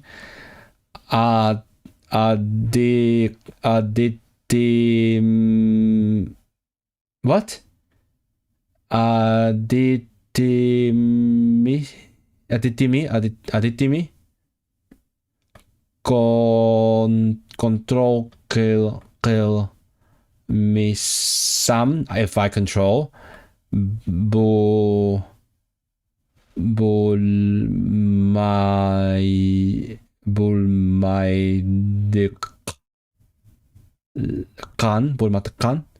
Oh, bulmatikan. Okay. Right. So it's reached a level where if I don't control it, it cannot be, right? That's what it means. So control kılmasan, if I don't control it, it cannot be. What's yerenge?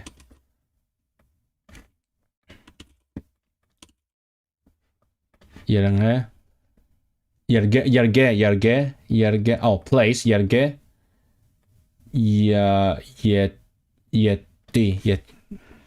Yeti.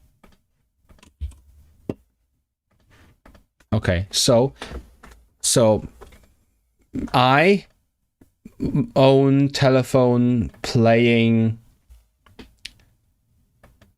What is this? Oh, habit. Aditimi.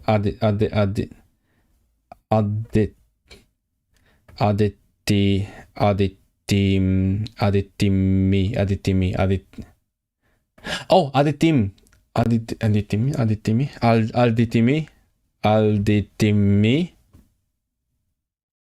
Aditimni. No, what the hell? Aditimni. Okay, so this is what you're controlling. Control my habit. So my So my own telephone playing on my telephone. This habit, if I don't control it, it is bad. It cannot be. Such a place it has arrived. It has arrived at a level where I cannot not control it. Well done, the latest video in Llanelli. Really great. Thank you. Diolch, David. Yeah, what did you like about it? Tell me, David, what specifically you liked about it, or like anything you would love to see in it? You would have loved to see potentially in it. I saw very little of Llanelli though. That's a thing, because I was in and out. I was working and then I left. So Ariet. Borrowed, loan. Ariet. Okay, I need a mnemonic for this. Why is it a loan? So it's a loan because Ariet. Ari is the real name of Xiaoma on YouTube. So are you Xiaoma yet? People ask me that, and I say no, I'm not Xiaoma yet because I don't have money, so I need to borrow some capital to invest more time into YouTube. Bam, that's my mnemonic. So are you Ariet? No, because I need to borrow some money. Great to see you struggling with the accent. Oh, that's the first time someone said, great to see you struggling, ever. That sounds really sadistic. To show how different the north-south divide can be language-wise. That's interesting because I was worried that part might be a bit too off-putting to people, might be too like specific, technical. I don't know. But you enjoyed it, so I'm glad someone enjoyed it at least. Yeah. Every time I make something, I'm like, oh, are people gonna like appreciate that, or are they gonna skip it? Aldunke,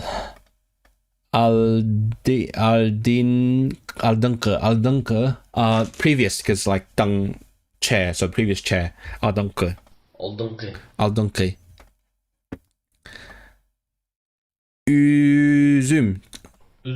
Üzüm, like long. A grape. What is long then?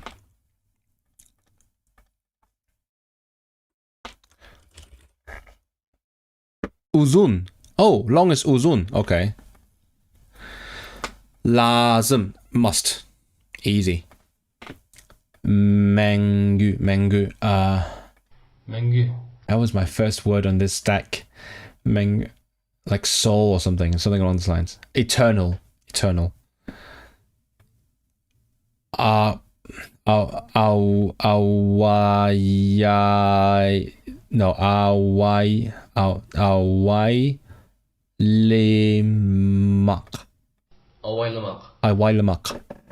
I could never have linked that to Xiaoma. Because do you know his real name? That's the thing. His name is Ari. But that's the thing. I'm kind of enjoying this more and more. Like I make mnemonics live on stream, and then people can see how unhinged my mnemonics can get, because they do get unhinged for sure. There is still one that I would never tell anyone. I told Kenneth that one time, but that was it. So what? Awailemak. Oh, awailemak. So away, take it away.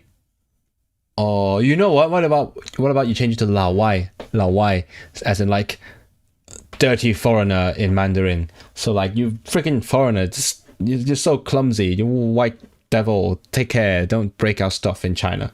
Awailemak. So yol, yeah, I know yol in Turkish. No,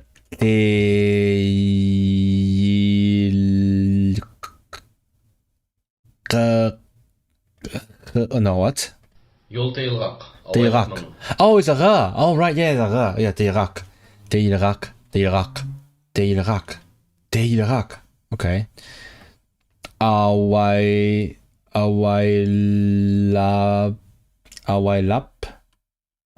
Is it awailap?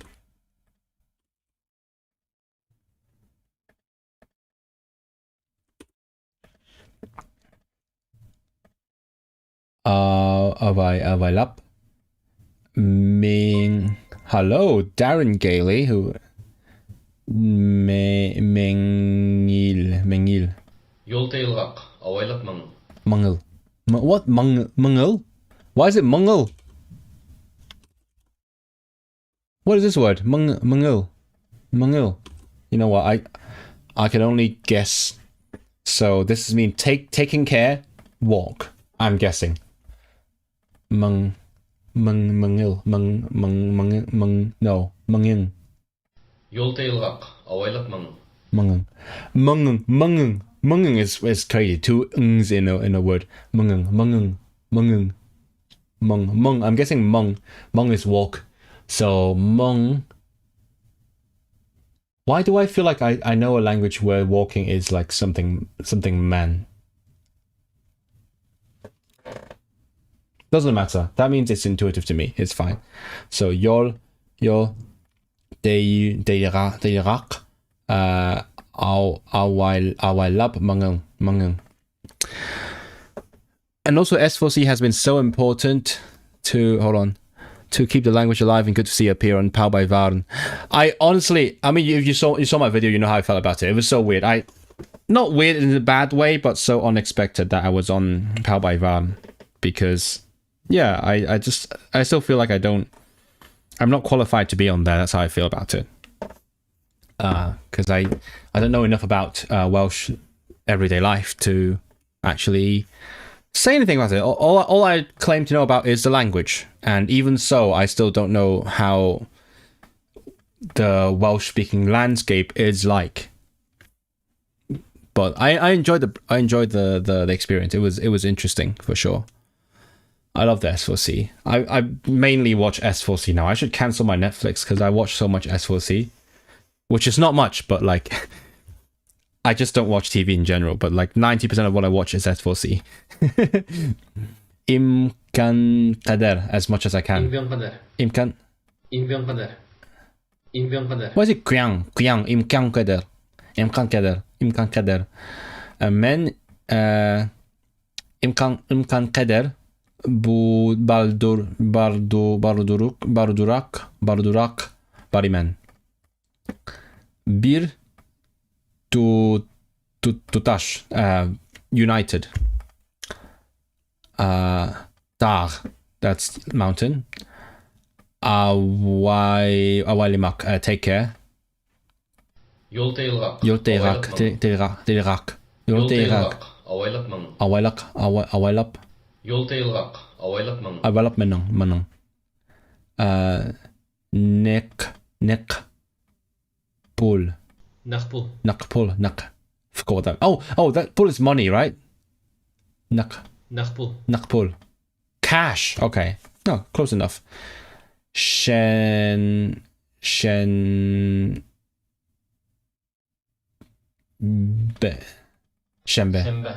Like Saturday or Thursday? One of the weekdays. Saturday. Okay, Shembe. Like Shabbat. Kuchemek.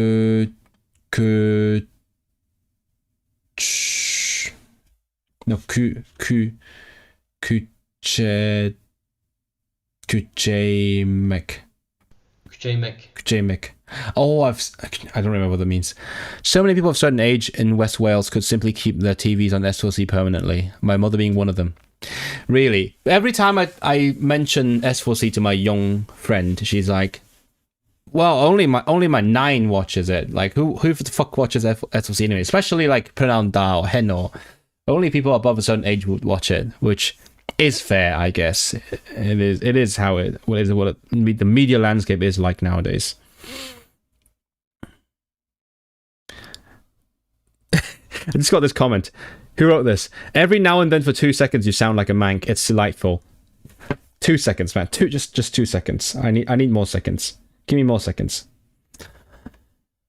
The finding a community aspect is very true, though sometimes it can surprise you. I went to an English medium school, so while I grew up with an appreciation of the language, I thought that barely anyone spoke it. I remember when I got the first job, a couple of my co-workers had those Iaith Gwaith badges, and people started talking to Welsh to them, so I was gobsmacked. Yeah, I think the finding is the hard part, because that is something I tried to discover on this trip. Like, you need certain ways to look for them. You need specific ways. You can't just expect to see them anywhere. But for example, badges being one of the ways. But once you've found them, you've found your community, and that's how you speak. You know where the speakers are. But imagine if you moved to a new area, then you'd have to do that all over again. Yeah, I forgot this means. Kuchemek. Increase. What was? Did I not have a mnemonic? Kuchemek. Kuch. Like kuch in Welsh, hugging. So kuchemek, to increase pain. So like you kuch someone so hard that you break their bones, and that's your kuchemek right there. Bam, mnemonic. And also because this is live, it has been recorded. I don't have to write it down. I can just look at the video. Kuchemek. Okay, so Boran. Yes, that's a storm. Boran Beck, very. Kuchiyip.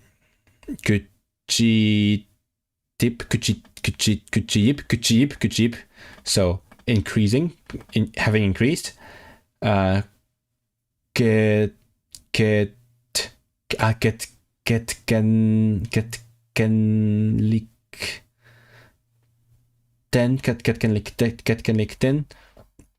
Yeah, Yorga,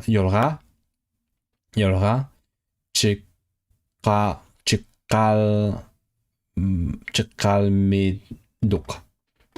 Boran bek küçüyüp ketkenlikten yolga çıkalmadık. Yorga çıkalmadık. Boran bek küçüyüp ketkenlikten yolga çıkalmadık. Yoran bek küçüyüp Boran bek küçüyüp ketkenlikten yorga. What? Boran bek küçüyüp ketkenlikten yolga çıkalmadık. Yorga. Oh, this becomes a yorga çıkalmadık. Oh, çıkalmadık. Oh, we couldn't go out. Yeah, so çık is go out. Al is the can. Me not duk. We. So we could not go out. Çıkalmadık. Çıkmadık. I guess çıkmadık is we didn't go out. Çıkalmadık is we couldn't go out. If you have any video ideas that involve visiting the West Wales in the future, make sure you let us know. I will certainly try my best to help you out. Sure. Like, where are you based? Like, I would love to. It is a bit of a trek, not gonna lie. But I'm thinking of it. At the very least, I do intend to head down to the Eisteddfod next summer. Me and my friend are talking about going together. I'm not sure how serious she is about it. She just got her driving license, so maybe it's happening. We'll have to see what happens by then. It's a lot of logistics. People who go to the Eisteddfod regularly know what they're doing, but me, I've only been to the one in in Wrexham, and I've only commuted there. I haven't really stayed around. So, do you know in Russian? I know some Russian. I understand some of it. Karadikion Kamavnchakam. Oh yeah, okay. So basically, just a bit further out, isn't it? So yeah, that's where they said what's going to be, right? That's whatever that is. A garek las. If you're new to the channel, you will be pleased to learn that my nemesis is. So I hate the word kerik because I can't. Kerik,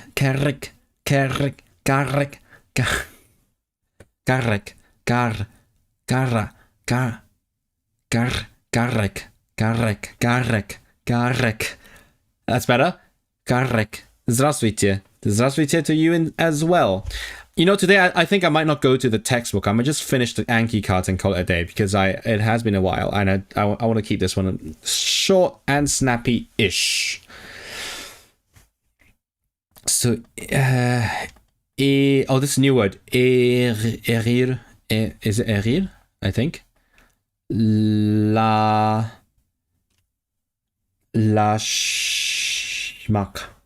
Ağırlaşmak. Ağırlaşmak.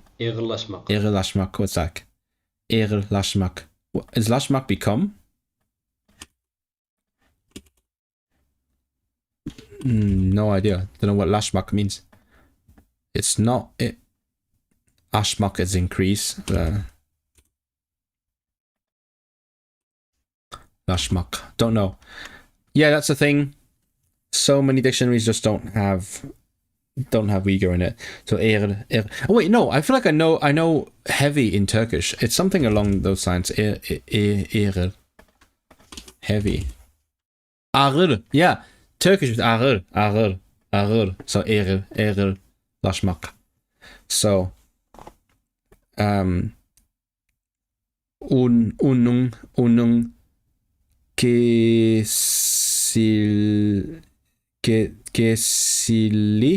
what's sickness? Kesili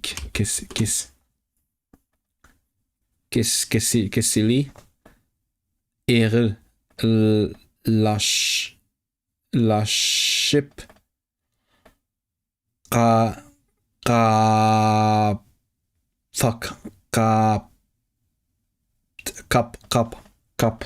kaptu. Oh, that's the thing I was talking about in that clip. I feel like there's a lot of these auxiliary verbs, like what is kaptu?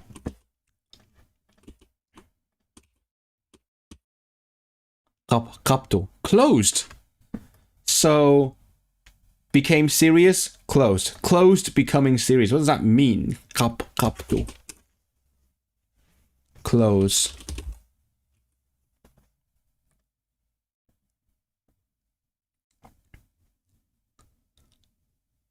Kap. Huh. Let me just try to search the root of the verb. I'm never gonna get anything, am I? Kap. Nope. That's fine. Okay, fine. So became serious, closed, I guess. Sickness became serious. I'm learning Russian as my third language. How are you doing, Zeddy? How's your Russian going? You know, the drug is friend. Yes, drug is friend. And the Welsh people would be very amused by that. Okay. Kaptu. Pa, like, ugh. Pa. Yeah. Tupeli.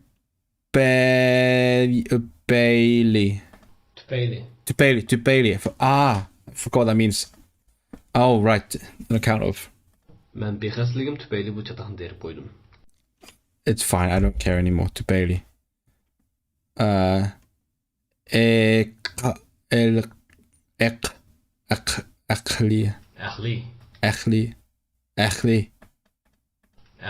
Echli. What's this? Echli.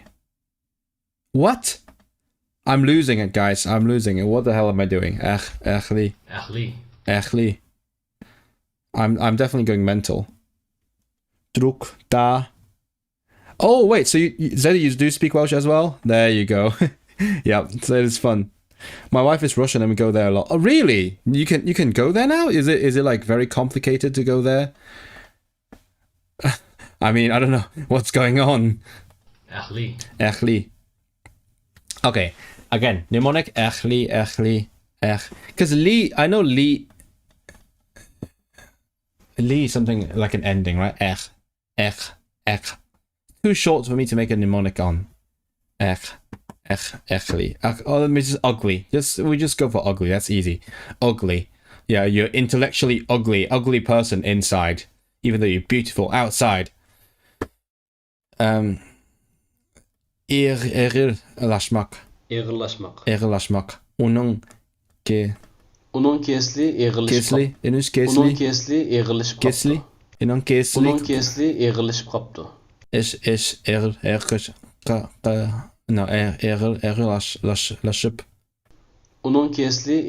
kaptı. Laşıp kaptı. It's not laşıp, it's laşıp. Eğirleşip kaptı. awaliman. Awalimak. So lawai is make mess, right? No, cause trouble. No. Awaylamak.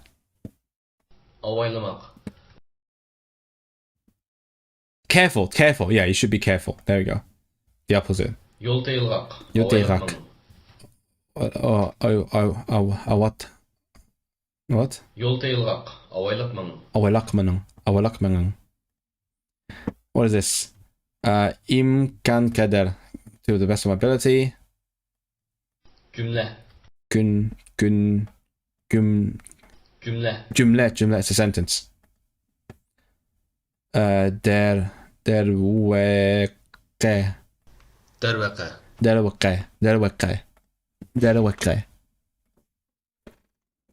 Oh, it's like yapari in Japanese.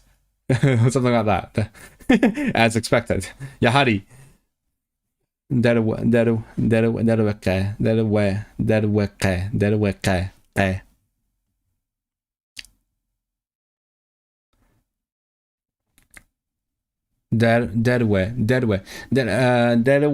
So derwen in Welsh is the oak tree, right? Derwen.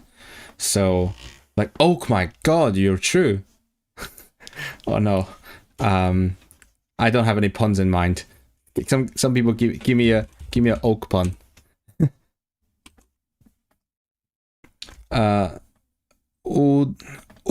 Derweke bir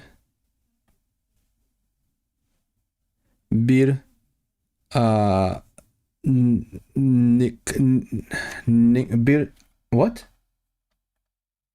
Oh, biznung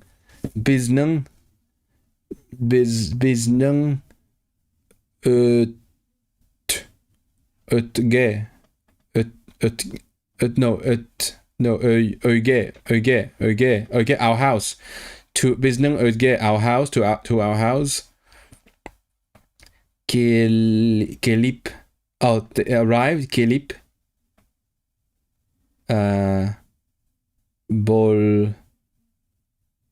bolganiken.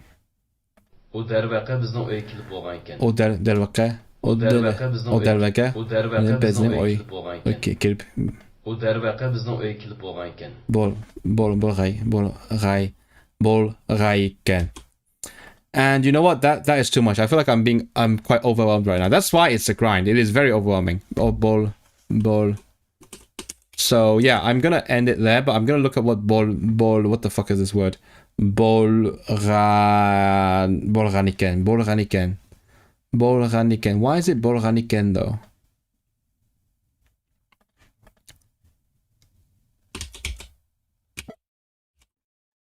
Let's try to translate this entire page. Can I translate this? Cyfieithu tudalen. No? Okay. That's fine, but I guess it means it already. But another one of those auxiliary. Okay, so what I miss? I only know Cyrillic. I know Cyrillic. I can read it reasonably well, not terribly well. Went to Welsh school in the valleys, so I live in Cardiff now. Well, how free? Oh, hold on, I'm gonna ask. How many Welsh schools are there in the valleys? I actually have no idea. I haven't been to the valleys, obviously, as implied in my video. You can go there. I need a visa and fly through Turkey, but not too bad. Oh, okay, fair enough. Through Turkey. I've heard, yeah, Turkish Airlines does fly to Russia, I think. Whereabouts? Do you go to like the west or like somewhere more eastern? Because I had a friend who spent some time in Kazan and she really liked it. But you know, I've been to Sheremetyevo. Sheremetyevo, right? That's basically it. Am I pronouncing it right? Let's see. Do I have pronunciation? Sheremetyevo, yeah. I've been to there multiple times, a long time ago. You don't even know all Cyrillic? What words? What words are you looking at? But yeah, I mean, I in terms of scripts now, I obviously I know Latin, I know Chinese script, I know Cyrillic quite well. Arabic script, I can kind of read it now to a certain extent, better than I used to. Hebrew, I can read it easily. Thai, I forgot some of it, but I have some of that in my head. Armenian, I can still read it reasonably well, but with difficulty. What else? What else have I learned? Japanese, obviously very easy. Korean, I still struggle, which is ironic because most people I know can read Korean. My partner and my sister speak Korean, and my good friend Judy is Korean. I just don't speak Korean or read it at all. I can't read the freaking vowels. That's the thing. What other scripts are there? I don't know. The South Asians one, not at all. South Asian ones, I meant ones. Yeah. You have a problem with the hard sign. Russian, yeah, they don't really care for the hard sign. You go 2 hours north of Moscow, called Tver. You love Sheremetyevo? I have a lot of memories in there because there was one time I spent like 17 hours in it in a row. That was not very fun. Also, very limited supply of food over those 17 hours. You hate and absolutely love the Russian language. I don't feel anything about Russian. I think it's okay.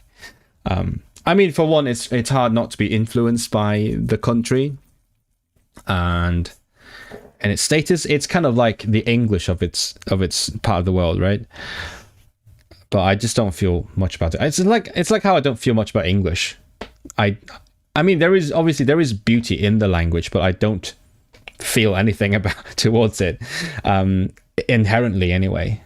I feel, as I said earlier, that I don't like how its status in the world is changing the world, for one, but at the same time, towards English itself, it's a nonsensical language. It's a very rich language, that's for sure. It is true. People say that without knowing much about language at all. Me, as a person who knows languages, I do find it's quite a rich language, but at the same time, it's an insane language. As for Russian, I don't know. I think it's a very Slavic language with a lot of French in it, with some weird Central Asian influences in it. Right? The Uyghur words. As an Arabic speaker looking at these Uyghur combination of letters give me a headache. Yeah. I mean, to be fair, that's what happens when you look at, for example, Czech. If you don't speak Czech, right? It just gives you a headache. 17 is crazy. I was pulling my hair out after 10 hours in Baku. Have you been to Baku? Should I go there? My someone would hate me if I went to Baku. But yeah, no, I think I had a change there. That was when I was on my way back from my month in Vienna, and I had to stay in Sheremetyevo for until the afternoon flight. I think I haven't flown international for a long time. I haven't flown to Asia since 2020, so I haven't done any really long haul flights or really long layovers. My parents do that quite often because they like coming and visiting me, and they also like to sheep out, so they end up taking long layovers in Shanghai or something. Uyghur's way worse. Really? I don't know how it is. It is much easier to read than Arabic, that's for sure, because it has vowels. How do you feel about reading other non-Arabic languages that are written in Arabic script, like Persian, Urdu? Noswedha. But I'll be honest, Ahmed, I do think Uyghur looks a bit cursed because of the structure of the Turkic languages, right?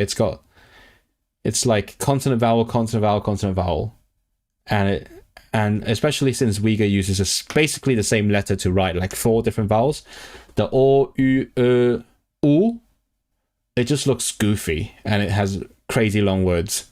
And Arabic has this weird thing where you just split up split up the word. Like, for example, after the alif, and it breaks the continuity of the Turkic structure.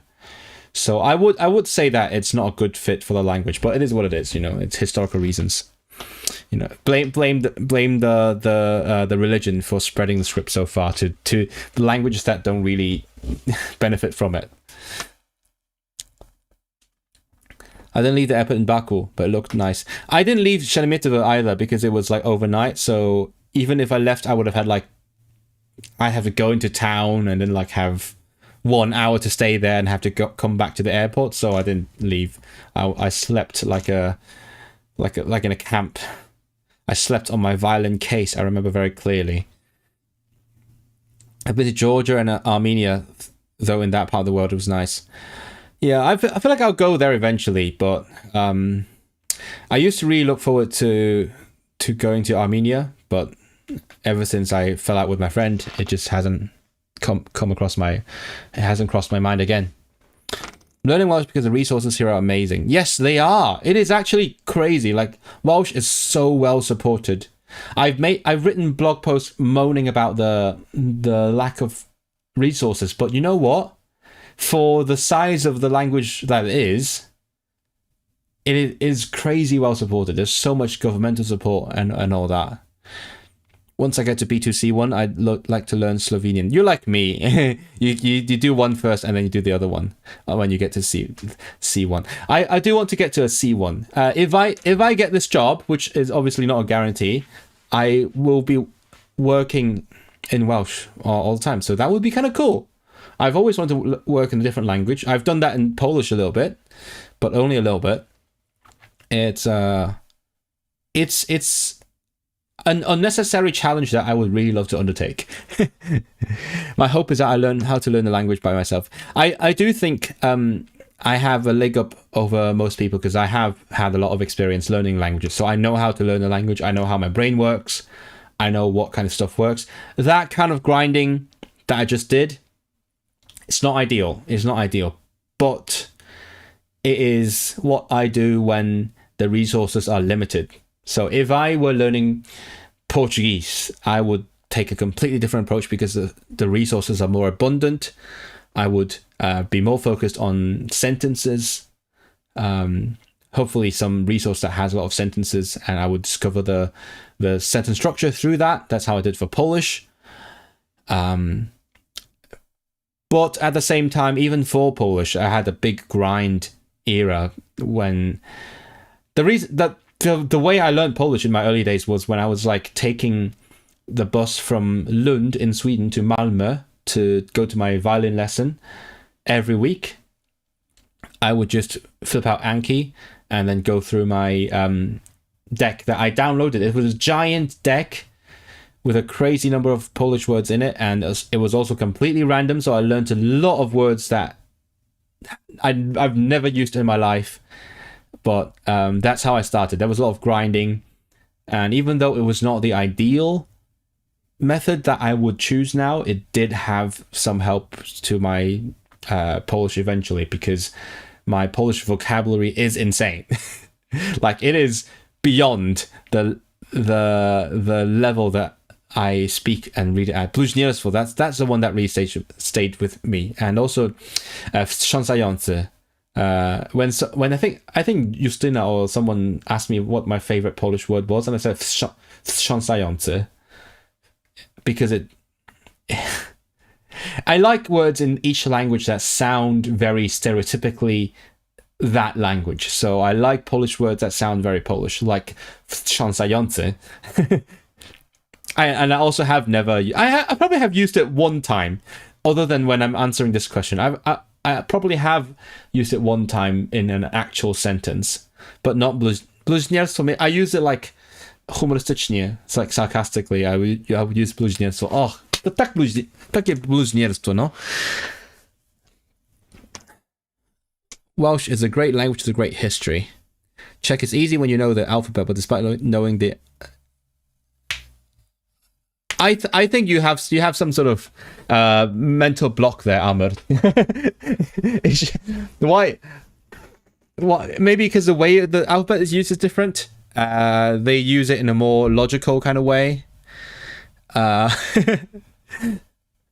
mean, when I read Yiddish, let's see. Let me try to read Yiddish.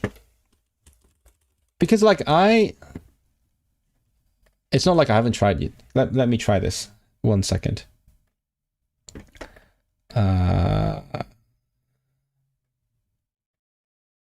The Yiddish sentences. Can I search for sentences?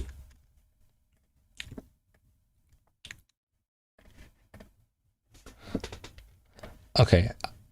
I'll try not to read the transcription because that's not so. Baruch haba, that is literally Hebrew. Baruchim ba'im. How do they pronounce it? Boech habo. That's crazy. Yiddish does some weird shit to the vowels. Baruchim ha'boim. Okay. Guten Tag. That's a good day. Wie geht es? How is it going? Was machst du? What are you doing? Es geht gut. Dank. Thank you? Yeah, dank. Thank you. Ich hab. Okay, it does fuck my brain a bit because I see this and I think like haba. No, hab. But it's a mental block. Ich hab dich lang nicht gesehen. I haven't seen you for a long time. Oh no, I just realized this is out of the. Sorry, my apologies. You couldn't see where my cursor was. Okay. My apologies. I should have done this. There we go. Oh, what did I do? Where was I? Wie heißt du? What's your name? Ich heiß. Okay. Oh, this is a cursed word. This hurts my eyes. This also looks like the 666, right? The devil's number. Von wo kommst du? Ich komm von. Okay. Es freut mir, dich zu kennen. Nice to meet you. Guten Morgen. Good morning. Good Abend. Good evening. Yeah. Good Abend. Gute Nacht. Good night. Anything complex? Sollst sein misslich. Oh, that's Hebrew. Misslich. That's success. Is that what it means? So this is like Germanic. It should be you should be soll sein misslich. That's success in Hebrew. Oh, that's such a fun language. I would love to learn that maybe. Sollst haben Mazal. Again, that is once you see there's too few vowels, you know, damn, that is Hebrew right there. Well, the vowels are all gone. The vowels are gone. These have vowels. This doesn't have a vowel except E. L'chaim, that's Hebrew again. Anything?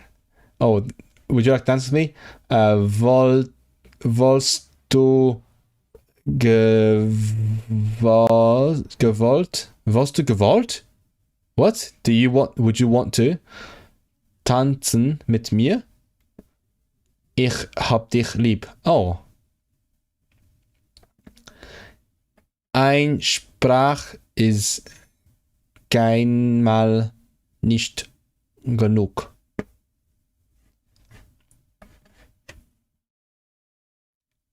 I think it hurt my eyes when I saw the 3 vowels in a row, when it's vo, because in Yiddish, I think 2 vowels is a V and then 1 vowel is a O. So vo, it's 3 vowels.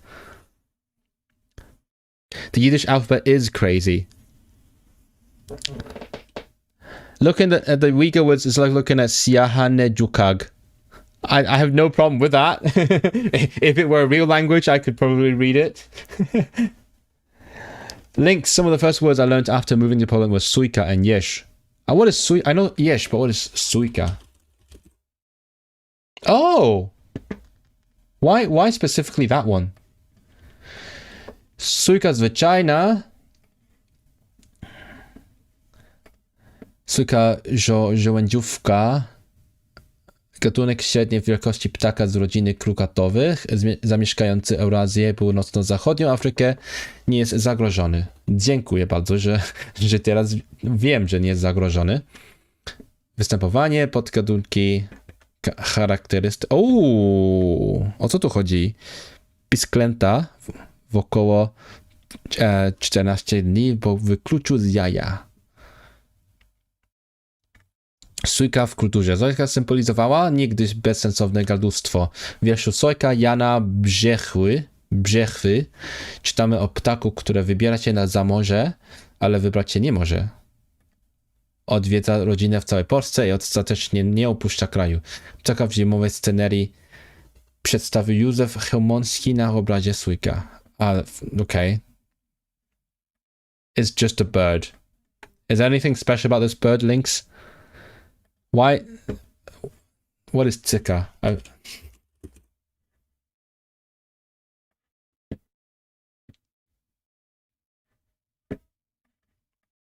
I don't see any cyka here.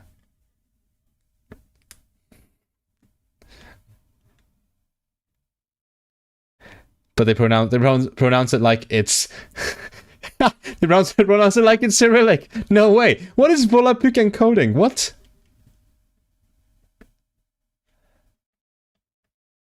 The word Volapük means nonsense, gibberish in certain languages such as Danish. What? Volapük encoding refers to writing Cyrillic letters with Latin Arabic based on what they look like. No way, that's crazy. Like Pectopa, you know Pectopa? Is there a page for Pectopa? Would be really funny. No, I don't think there is. Sad. Cyka. But we do know what cycka.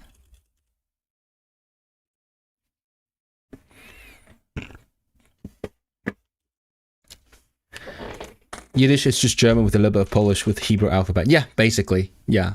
And which makes it perfect for me to learn this language. Everyone tells me my life has been preparing me to learn Yiddish because I speak German, I speak Polish, and I speak Hebrew. So I can basically read Hebrew without Yiddish without much struggle.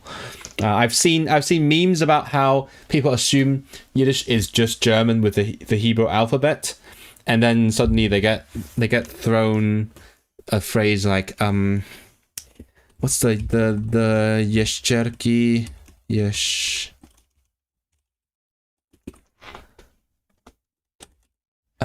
no, I can't find the meme. I think that there was a meme of where someone said like the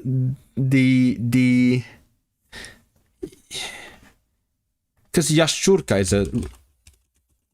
is the reptile, right? Yeah, something like jeszczerkę, and then another animal. I think it's a squirrel, like a wiewiórka. Okay? You know what? I'll Google it. Squirrel in Yiddish. Wewerke. Yeah. Squirrel in Yiddish is from like Slavic. It's wewerke. Wewerke.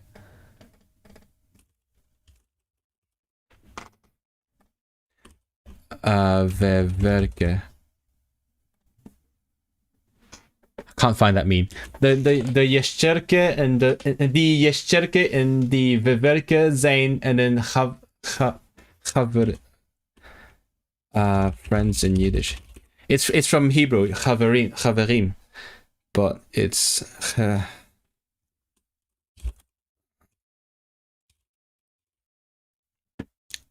Chaverim. Yeah. So the Yashcherke and the Vivelke Zain Chaverim.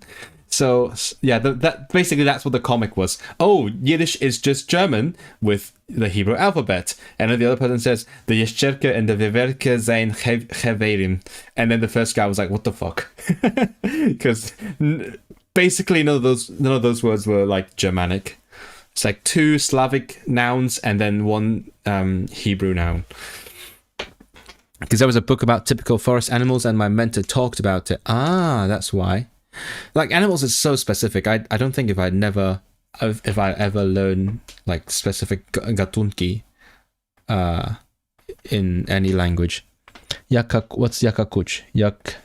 Yakakuchka. What's yakakucha? Yakakuchka. What is Yakakuchka? I search Yakakuchka and all I see is Yakutsk. Okay.